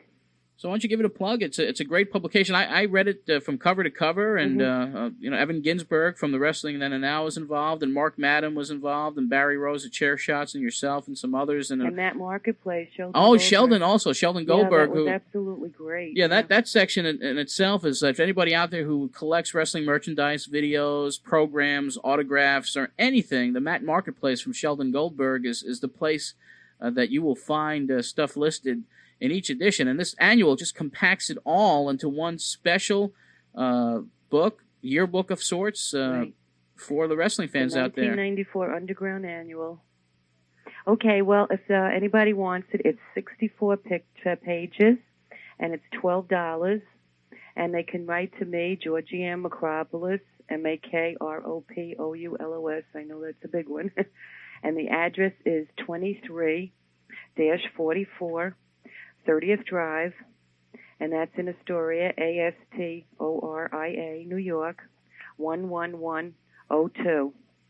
And if anybody wants to hear Bruno talk about his trip visiting with the president and his inductment into the Italian American thing, they can call my hotline, because he's on for the next 2 days talking about it, which is 900-820-1200, and it's 99 cents a minute. And he talks all about it. He gives his experience about what happened and about the shooting and everything. Wow. Yeah. Okay, so that should be some interesting stuff. We're really pleased with this annual, and it's never been done before. It's a project that we're very happy came about. Everybody can see four different writers writing about their newsletters, their publications. Well, certainly, I really enjoyed it myself, and I recommend it to the fans out there. And my mom's still reading it. She's had it a week. And I appreciate the plug, John. No problem. And anybody out there that likes wrestling should get it. There's some fantastic editorials in here that will just blow you away. And we got some really good writers in here. Chair Shots. We have an article in here, Flair is Dead, that you can't miss reading. It's unbelievable. Well, certainly a lot of changes in pro wrestling, and there's some of them, the opinions of some of the writers there that talk about everything that's going on in the business. Well, Georgiann, we got to run. Okay, John. Thank you very much, hon. I thank you again for calling in. Okay, honey. Bye-bye. Take care. Shooting up the White House. They should have known. Got shot at. They should have known when that person who was shooting that gun off was running down the street, and you could hear him saying, "Take that, pal." You're muted. Are you sure it wasn't Big Bad Bobby Duncan? Bobby Duncan. No. That was crazy. I'd forgotten that had happened. And then it also explains why I kept looking when we were doing the last one for pictures of Bruno with Clinton. And I was like, Bruno at the White House, Bruno with the president. Like, I was all sorts of stuff, couldn't find anything. And then hearing this, it's like, because it was probably pretty locked down at that point. Hey, John, I rarely hear Mike Johnson emotional, but he did get a little emotional when Georgiann passed away. What can you tell me about her? Wow, where do I start? Georgie was kind of everybody's mom. And she was a wrestling fan from the 50s and ran Buddy Rogers fan club and Bruno's fan club and wrote most of the fan club columns in the national wrestling magazines. And she was there in her second row seat at Madison Square Garden every single show. And she was like everybody's mama. I've yet to hear a bad word about her. I've yet to hear a bad word about her. There's nothing ever to say. And she would have my back, and she would, she'd call people out if they were, she didn't mind, getting in your face if she thought you were doing something wrong to hurt the biz. And it was always kind of cool, even after the Garden shows back when in the mid 70s, hanging out before the Garden shows upstairs at the bowling alley restaurant. We'd all get together once a month and have a little chow before the show started. And then afterwards, when the show was over, everybody would head to the Savoy bar where all the boys would hang out. I wish I'd met her. I wish I'd been born 10 years younger sometimes just to pick her brain. Yeah. And she just lived a simple life too. I mean, she had a, place in Astoria. Used to go visit her. And she was just so supportive. And everybody loved her. I mean, there was not, like you said, nobody ever said a harsh thing or bad thing about her. Her bulletin was kind of old school. And even though 30 years ago it was old school, but she was even more old school. It was, it was a pleasure being associated with her. And when she passed away, WWE.com posted an article about her. Yeah, she passed away on my birthday. Oh, yeah, January 25th, several years ago. 2010. But yeah, miss her. She was described as a grand old dame. Yeah, she was 67. Yep. Yeah, she was. 67. Oh my goodness. Yeah, she was born in 43, so I think that puts her at 51 during this time frame. So it was only 12 years later that she passed, right? If I'm doing my math right. No, my math's got to be wrong. Something's got to be wrong on this. Because if she was 67 and died in 2010, what year does that? Well, it doesn't put her at 43, does it? No. I can't think that quick. Yeah. It's Marsh, it's too late for us to be talking math. Just trying to math all my stuff here. Yeah, well, just because, I mean, thinking about it in general, right? The idea of a potentially 50-year-old, nice old woman front row for ECW, that's cool. You know what I mean? She was on your bus trips. Everybody loved her. Did she bring snacks? I don't know. She seems like the type who would have brought snacks. Oh, jeez. She seems like the type that if something were to happen to you or something, she'd be bringing you a bottle of water or something, Yeah, she everyone respected her, even up right to the top. Vince McMahon, they all respected Georgie. Yeah. Before we move on, I thought it was interesting that you mentioned that there was a thing out there called Wrestling Then and Now. There was Evan Ginsberg. Yeah. I thought that was He's still out there, very prominent on Facebook, and has a weekly public access TV show. He was one of the producers of that 350 Days documentary. I remember that. Yep. Netflix. Yeah, so he was heavily involved with that. He was kind of a consulting producer for the movie The Wrestler. Oh, wow. Very cool. Yeah, so he's a storied historian. And he does columns out there, and he really, his stuff is really cool. I mean, because he really goes back many, many years, like I all the way. There's one other thing I wanted to ask you since I brought up the bus trip, so I'm going to make it seem like I did it intentionally. I meant to ask you last week, and I just don't think we got to it. You'd mentioned on one of your bus trips that you're going to be watching videos on the way there. Yeah. This was the 90s. There was no DVD player. There was no wireless technologies. What did you guys do? Some buses had VHS videotape players on the bus. Yeah. They were built into it and wired into the battery? Yes. Just like DVDs. Yep.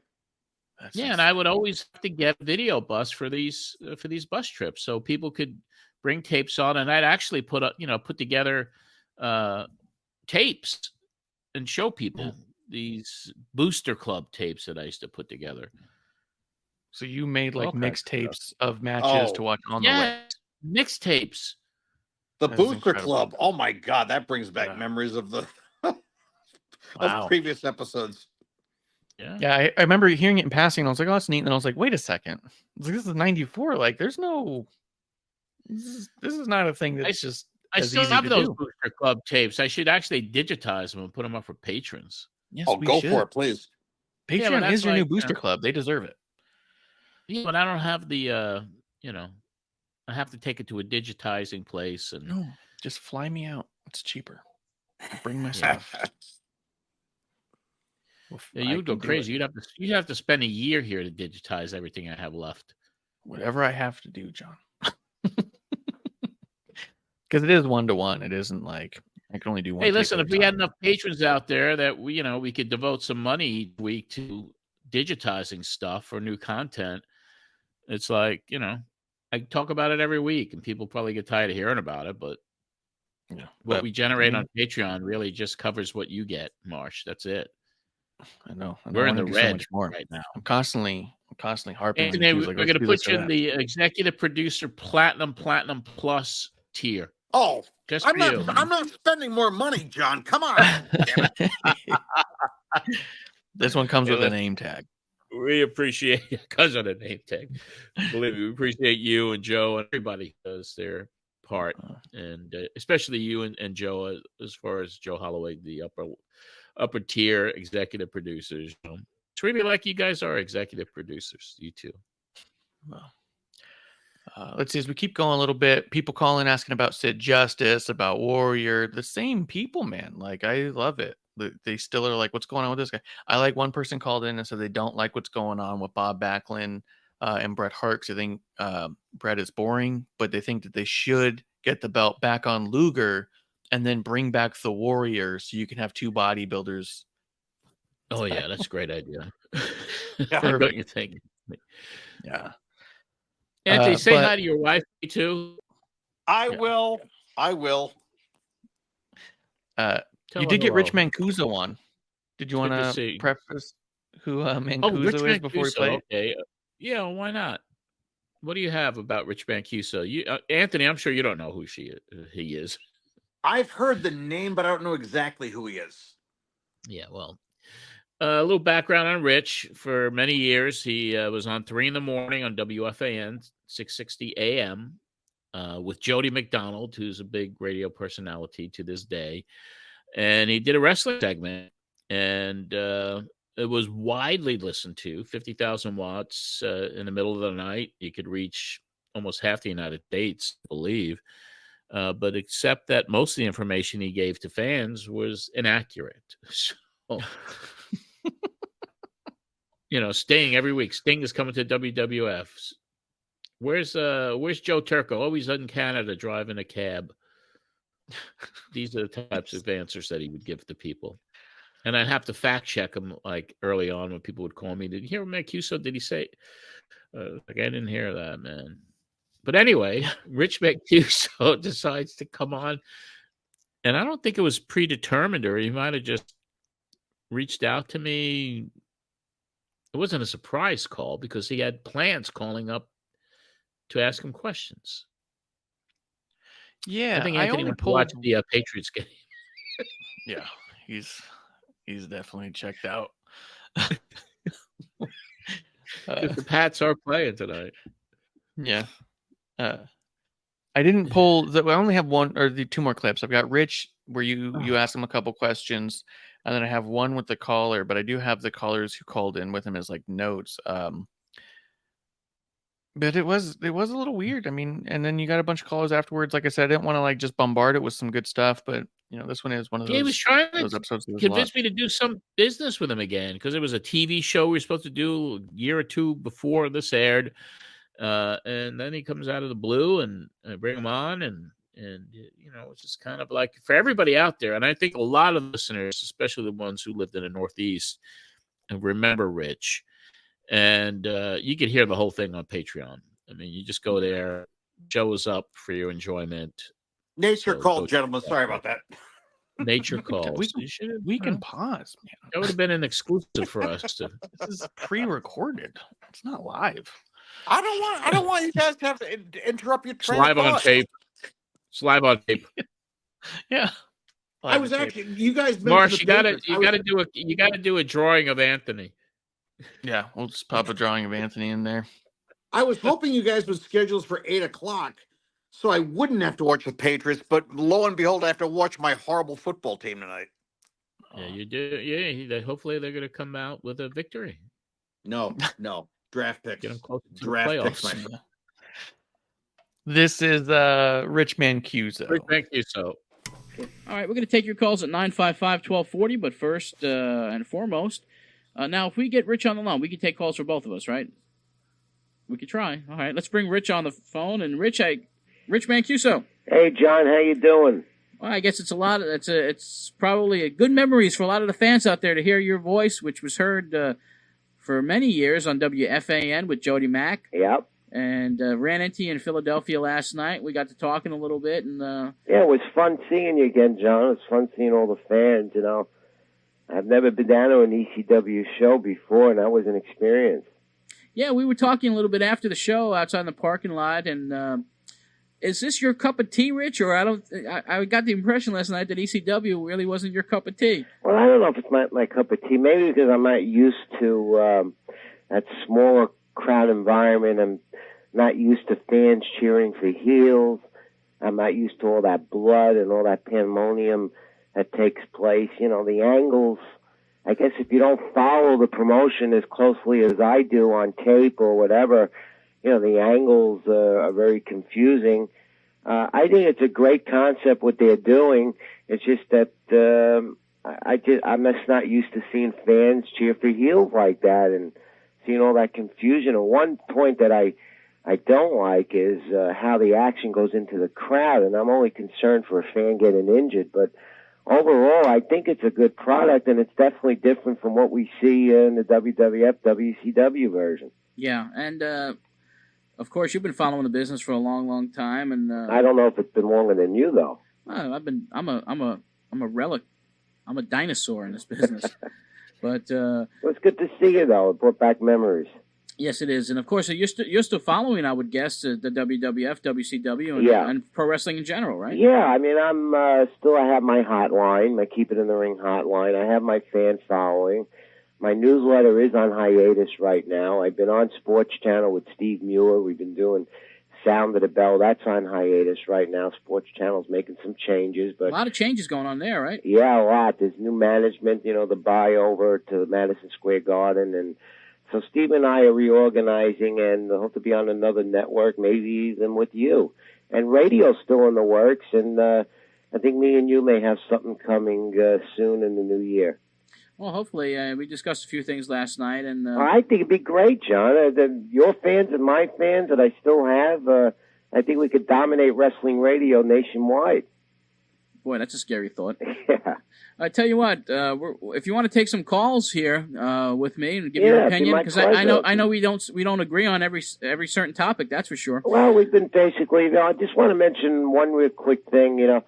I understand somebody called you a few weeks ago, asked you a question, what you thought about the WWF promo with Razor Ramon and the priest in the confession box. Yeah. And you didn't offer opinion on it, but if you give me a moment, I'd like to offer my opinion. Go right ahead. I think it's very low. As a devoted Catholic, yeah. I find that very offensive. I did not like it, and I'm glad it's not running anymore. At least I didn't see it this weekend.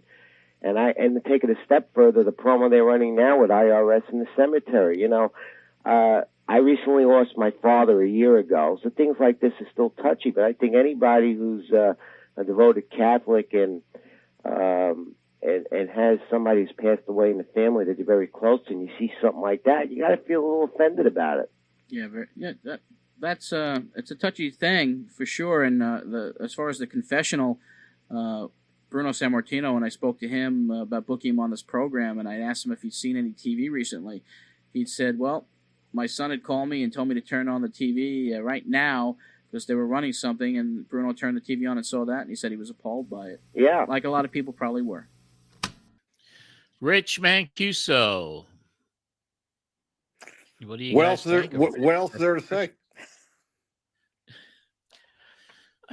He had a huge following on WFAN because people didn't know any better. And when they started discovering what I was doing, it was an interesting thing. There was always a bit of competition there, and it was just kind of like, all right, he does his thing, I do mine. But it was an interesting dynamic between Rich and I over the years. Yeah, I was kind of like, the guy doesn't have to. He didn't get paid for what he did on Jody Mack's show. I mean, the 1 hour, 3 to 4 in the morning. That's when it aired. Right. But he had a huge audience. It's crazy, dude. I mean, you see that even now with all the different wrestling newsletters that are out there. There's a few of them that got a ton of popularity just because of their availability. And like the more you kind of follow them, the more you realize they don't know what they're talking about at all. They're making it up based off what they see on TV, like everyone else does. And it's like but that didn't mean that they weren't popular. It just means that sometimes it's just an easy click. I don't know. And back then it was accessibility. And to think, John, you got the best reporter out there calling you at this point in your life. Herb Abrams.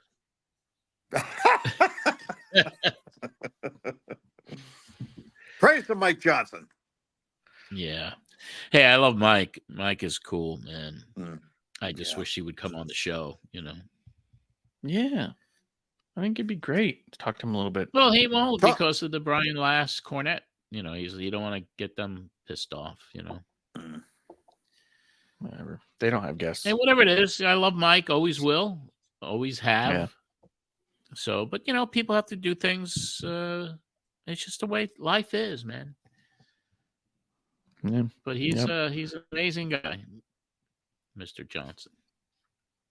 Yeah, he's cool. Let's see. You had you talked about the confessional thing, the IRS thing. I thought that was cool because you didn't want to touch it before, and he goes, "Let me talk about it." Okay. He gets callers to call in. Andy from Queens. What happened to HBK? He broke his hand. He'll be back. What happened to Crush? Where's the Warrior? Where's Jesse Ventura? Driving a cab. Yeah. I did think it was neat though when you guys asked about Warrior. You guys said how he's just asking too much money. If the WWF can't afford him, no one else can. Yeah. But you did mention also his wrestling school in Phoenix, out here in Arizona. That was the thing. Yeah, I'm sure he there was a lot of graduates from that school who did many great things in the wrestling. I even saw something that questioned the validity of the company in and of itself. Like, did he ever actually train anybody? Because no one has ever come out and said they were trained at the Warriors Wrestling School. No, I haven't heard about anybody ever coming out of whatever he was doing, and for how long he did it for, who the hell knows? He was such a shyster from 90 until about 3 days before he died. Those last 3 days. Those last 3 days kind of turned it around for him, man. Who knew? Run. Who knew? What a way to go out. Yeah. A shocking way. But when he came back, it was almost like when he did that Raw appearance, it was freaking awesome. Yep. Amazing. When he came back. Yep. And then to die the next day after the Hall of Fame and hugging Vince and going on Raw and the cryptic speech that he gave on Monday Night Raw. Yeah, it made everything insane. It's kind of this destiny, this fate, whatever you want to call it, the premonition that he might have had personally. Right? Amazing. Kind of like how Anthony said he was such a shyster up until 3 days before he died. I was even talking about it with one of my friends not that long ago, that because of that last window we got with him, that WWE was able to maintain a safe distance from the weird stuff to where they can celebrate the character and what he kind of stood for as a character, and have detached from the crazy, all the other stuff he was up to in a way that allows us fans who grew up liking him a chance to still enjoy the always believe stuff and kind of like, yeah, that stuff happened, but we don't got to talk about it. I'll say this. I know for a fact he tried to sell a fake title belt to someone. Love it. Ooh. Oh. Well, they did kind of leverage that foundation too out of that whole thing, and his wife. Yeah, I mean, it was interesting. It really was. It was just kind of, you think about it now, and you're like, wow. Yeah. But gentlemen, I do apologize. My football team has taken the field in about 10 minutes. It's So always a pleasure to see you. If it's okay, I must bid you adieu. Hey, it's the Pats. Right. I understand. That's to you. It's great to see you, Anthony, as always. Hey, Marsh, Merry Christmas. John Arezzi, Merry Christmas. Love you both. Be well. And we'll have another Patreon get together before the holidays, my friend. You got it. Thank you, guys. Love you. Thank you. Let's play our last clip. All right, let's do it, man. Hey, you're more of a. Same with the Mets. The Mets. Yeah, you do the same with the Mets. Absolutely. I would love it if we're recording everything and be like, we're going to pick this up another time. But do you watch much football at all? Never heard you talk much about football. I'm not a football dude, man. My family's big football and baseball, and so when I moved to New York, they said, just so you know, I want to hear about you wearing any Yankee stuff. And so I moved there strictly as a Mets and Jets fan. There you go. Yeah, Jets. I mean, I did get excited about the beginning of the season, and I was like, I'm going to watch, because I heard all the talk about Aaron Rodgers coming back, and the Jets are finally going to emerge and be this team that they really need to be and start winning. And I'm like, I'm going to get into football this season. And I watched the first game, and 4 minutes in, dude goes down for the season, and I'm like, I'm not watching this shit. Like, I should have known. That's why I don't get excited about things. It's like, take it as a personal shot to you.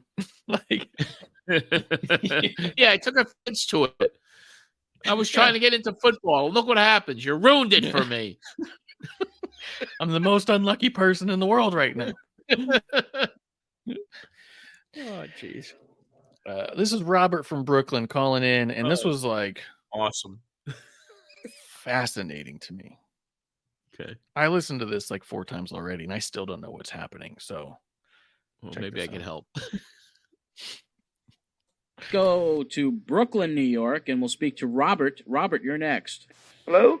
Yes, Robert, you're on the air. Yes, this is Big Bobby. I'd like to ask you a question, Richie. I know you for a long time. I was part of the Samoans, and I'd like to know what happened to Sabu at this time.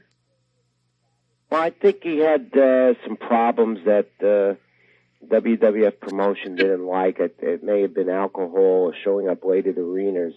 That's what I've heard, but I don't know any more than that. I see. And my other question is, I see a lot of things that you were talking about, meaning my father just passed away, that I feel that is not right by Vince going ahead and doing what he's doing with the IRS. Find it very offensive, and I hope they can pull those things real soon. Me, Richie, at this time, I've been with wrestling, and I used to wrestle. I believe that you know me, and I would like to know. To me, turn your radio down, sir. To me, Vince is no more as of wrestling. To me, it's called a 3-ring circus with where you call a dink, a doink, a pink, a stink. It's just getting out of hand, and to me, I no more longer like WWF. I like WCW, and I believe that Ted Turner can do better than Vince can ever do, meaning the reason why is he has Hulk Hogan, and now there is no more Flair. I don't know how much I could agree with you on that, Robbie. I've called WCW now WWF South, and I don't particularly get too enthused watching WCW either, seeing all those former WWF superstars down there, though it's gotten a little more interesting. Yeah, it's interesting, but it's also they're like retreading it. Robert, Right. thanks for your call, by the way. Rich, personally, I don't enjoy the WCW product anymore. I don't enjoy the WWF. I enjoy some of the performers, but I'm just tired of seeing the same thing over and over and over again. Yeah, I agree with you, John. Maybe that's why you love ECW so much. Yeah. And I think if I went to that ECW arena every 2 or 3 weeks, I'd probably jump on that bandwagon fast too. But yeah, it's the same thing, and it's getting more ridiculous by the day. But they have to do something, I believe, both federations to propel it again, and I don't see that happening down the line. Yeah, I don't know what they can do. Now, did you see the new WWF magazine? Not the current edition, no. All right, the December issue. We were writing down last night, Eddie Goldman, myself, and a few others, and we were talking about, they have a spread in the book about comparing the Ultimate Warrior and Bob Backlund, leading to all the speculation that maybe the Warrior is coming back to the WWF, and maybe they'll do a Backlund Warrior match. I told them, no, I don't see that happening. And yet, then again, I don't know why the WWF magazine would even bother doing that, unless during that time they put that in, they assumed the Warrior was going to come back, because they were negotiating. Yeah, I know they were negotiating, but yeah, that was I didn't see that new magazine yet. But the comparison between Backlund and Warrior, yeah, they did a comparison job. That wouldn't be a very good match, that's for sure. We're gonna go back to the phones here. Let's go 955-1240. You have an open line if you want to get through.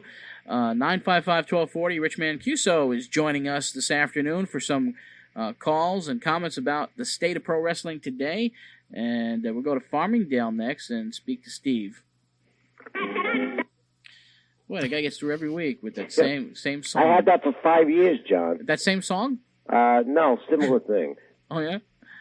Yeah, well, you should be used to it by now. Oh, yeah, I'm very used to it. What a bizarre few minutes. Do you know what that song is that the guy plays every week? Sound like something from a Looney Tunes cartoon. Doesn't like it? Like a Bugs Bunny or something. I'm going to see if my Shazam can pick up what it is and just that little, because you don't give it much time. No. But I should have let it play out. Yeah, just be like, all right, let's see what he's got to say. Hold on. Years ago. But just listening to that last segment with that caller, Bobby or Big Bobby, Big Bobby. And he sounded like a very calm, from the Bizarro world, Lou Albano. You got a dink, you got a doink, you got a dink. He sounded kind of like he had inflections like Captain Lou. Yeah. If Captain Lou was come right out of Bizarro world, calm, and you could tell that was a plant. It had to be, right? Because he was scripted. You could hear his script. It was scripted. Now, do you think he was planted, or do you think he was specifically afraid of being too nervous to know what he wanted to say, so he may have wrote it? No, I think that Rich probably had some of his friends call up. Okay. Because the other thing is he kept saying, I think you know me, and at no point did Rich go, oh, I think I do. He just ignored that part every time. Yeah. Which I thought was also suspicious, because anytime someone says that you know them, you start going, oh, from where? He was not interested in knowing why he's supposed to know this guy. Very, very suspicious. I was part of the Samoans, so my question at this time would then be, where is Samu? Shouldn't you know? Yeah, and what was he referring to? Like the IRS? That's so offensive. The IRS. They did a stint with IRS in a cemetery, I believe. Oh, okay. And they pulled some Catholicism stuff into there too. Well, it's a lot worse shit that's done these days. Yeah, wait till he sees what happens with Katie Vick. Imagine. Or just watch the last ECW pay-per-view so you can see people drinking each other's blood. Yeah. So, I mean, this was just neat and weird. And I also like that he's basically like Vince McMahon is in the dirt vis-a-vis Hulk Hogan. You know? He's entertaining. Very entertaining stuff.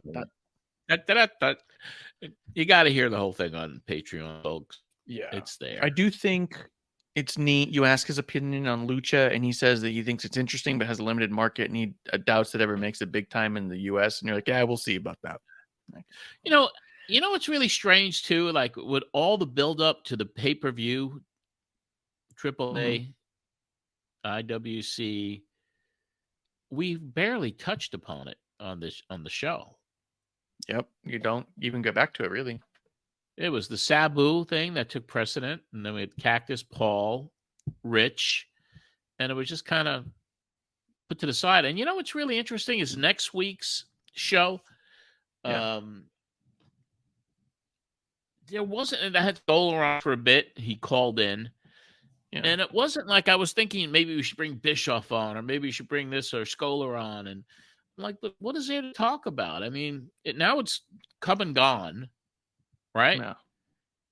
And it wasn't even a big focus of the show. So even for them reviewing it, there's really nothing to review.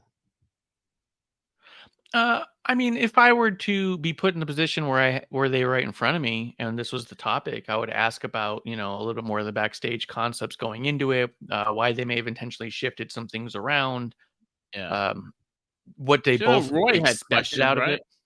Yeah, Roy had a few. Yeah, because he was there and was pretty upset. I wonder if you just bring him on to talk about it. At the very least, he should be there. And Scholar would be fun, on. even for a little bit. Scholar, yeah. Even if it's not even for the full chunk, even if it's just for a tight 15 to just kind of, maybe I'll reach out. We'll see. And then we have them both talk mad dirt on Bischoff, and then we bring Bischoff by himself to defend himself. We're already scripting out the storyline.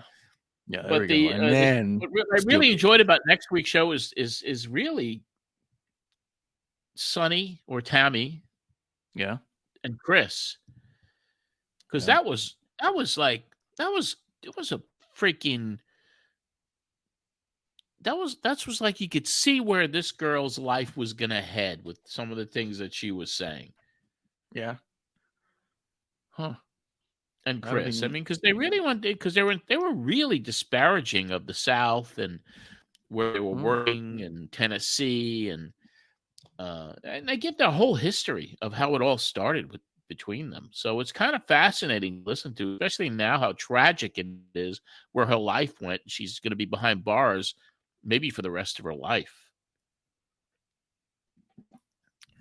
Definitely a good chunk of it.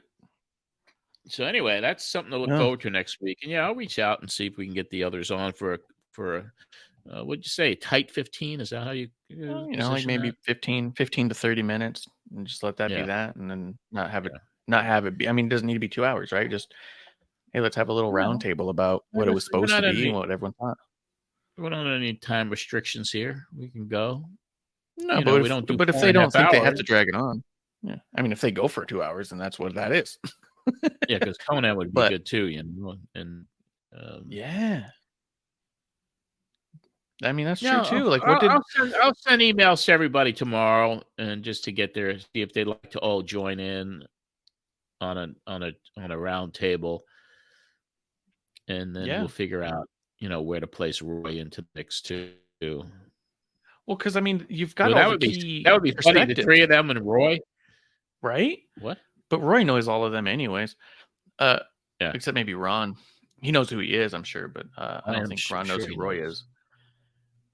Maybe not. But I mean, you had all the key perspectives right there. You have the fan, you have the performer, you have the promoter of AAA, and you have the promoter of WCW. Like, that's all those are the key differences in expectations.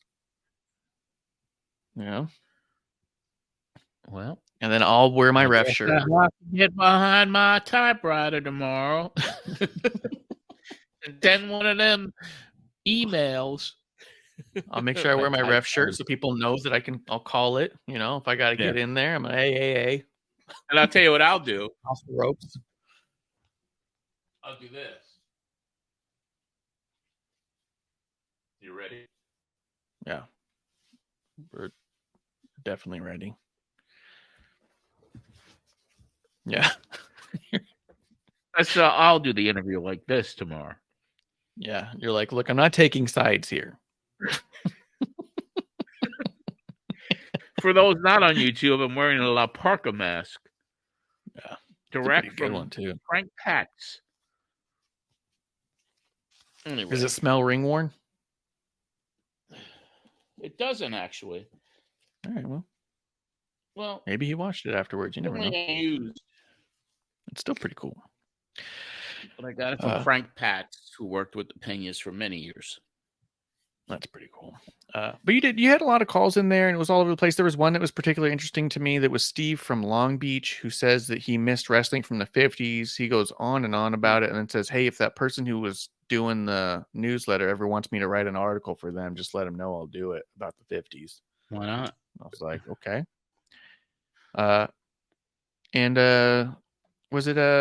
Was it Pete who was doing the drawings for Georgiann Makropolous' Chatterbox? He called in. Pete Theopald from Eatontown, New Jersey.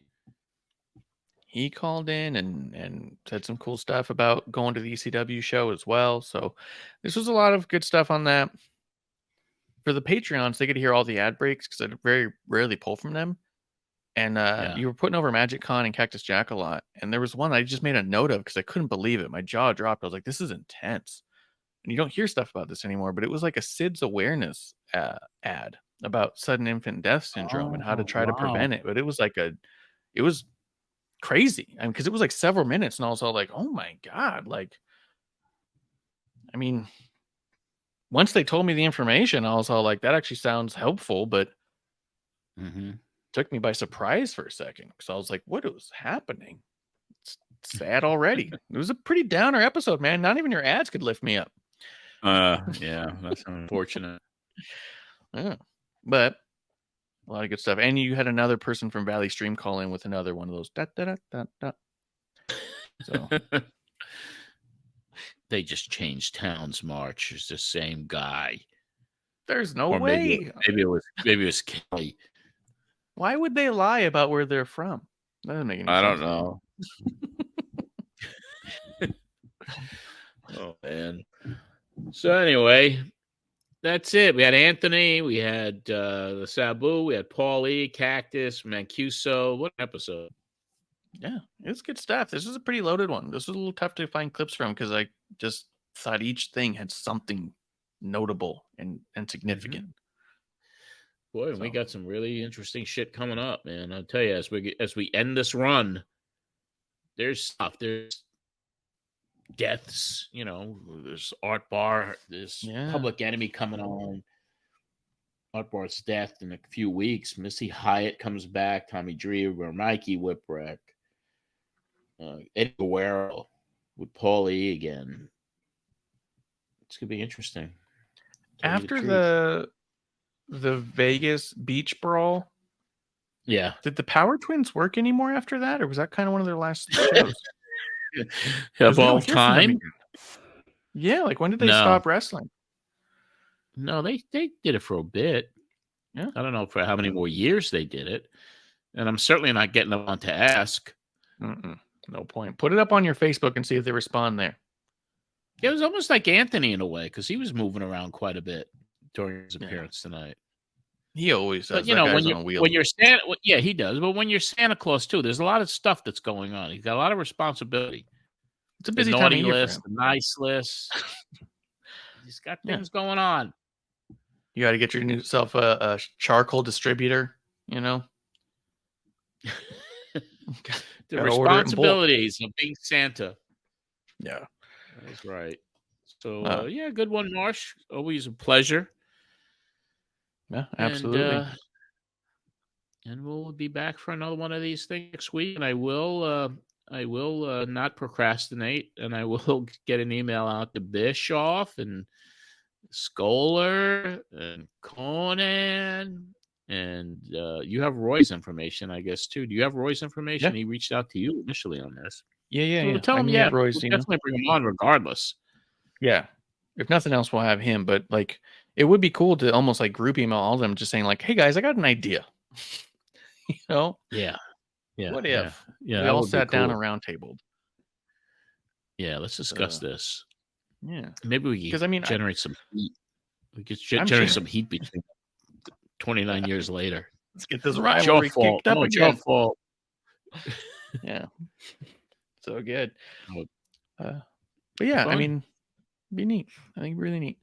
But yeah, I think I'm ready for next week. I say we do it again. I've had enough fun. Let's do it one more time. We will. Yeah, we'll do it again, and then we have another week after that, and then it's off for the Christmas break. Yep, that'll be good. So I'm heading to New York actually on the 22nd, I believe. Okay, is the day. So you can be out there tape. We'll tape up until I leave. Really, so we'll tape 2 more. And then, do you know how long does you'll that be out work there? for you? Yeah, it works fine. I'm going to be there from the 22nd, leaving. I'll arrive on the 23rd, and then I'll come back here probably. I don't know if I'm staying up there for New Year's or not. I'm not. Yeah. That's open-ended right now. All right, cool. It's all good. Most likely that works for me. Yeah. Why not? What are you doing over the holidays? Oh, we've got no plans this holidays.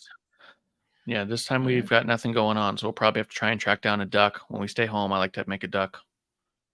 Make a duck? Make duck. Like a Peking duck dish? Yeah, except I don't do it Peking style. I just make a duck. Braise it? Is it braised duck? I don't know. I think it's just like raw duck, and then I just season it and cook it up. Like raw duck? You know what I mean? Yeah, I start with a raw duck and I go from there. Yeah. What do you mean raw duck? Well, it's not like it's not like it's styled already. Yeah, but those are like styles of cooking. Yeah, just bake it. Actually, now I think about it, our oven broke. We might not be able to do duck. We got to figure this out. What do you mean? I gotta get my life together. We have an air fryer we use 90% of the time, anyways. So good. Yeah, I don't know. We'll figure it out. Now I gotta figure it out. You just ruined my Christmas telling me about my oven. All right, my friend. Tell everybody where to get a hold of you, what's going on in your life, your social media handles, and all the other stuff that goes along with being Ref Marsh. Yeah, Woo! Wrestling on the Rocks is back. The dive bar of the IWC is open.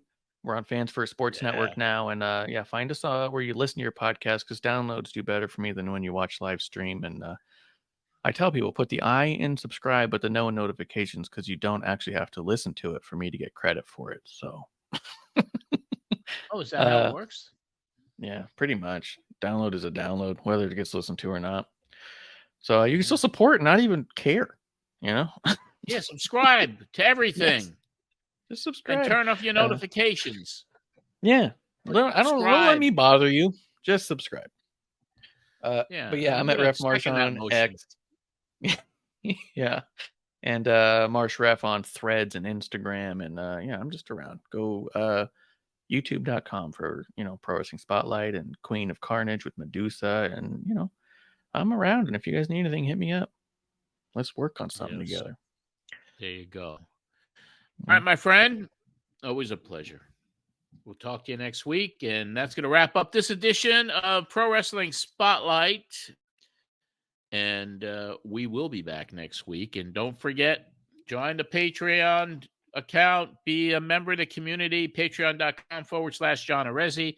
Subscribe to this podcast on Apple, Spotify, wherever you listen to your podcast. Give us a 5-star review on Apple. That certainly helps. And also the YouTube channel, youtube.com/Pro Wrestling Spotlight. So we give you the content, folks. And that's going to about wrap it up. As I said, we want to thank our producer, creative director, Marsh. Thanks to our Patreon executive producers, Anthony Pyrus, who was here tonight with us, and Joe Holloway, who will be coming on after the first of the year. And for all the patrons, for your support, helping with production costs for this program. Until next week, when we relive more history with you, this is John Arezzi for the Pro Wrestling Spotlight.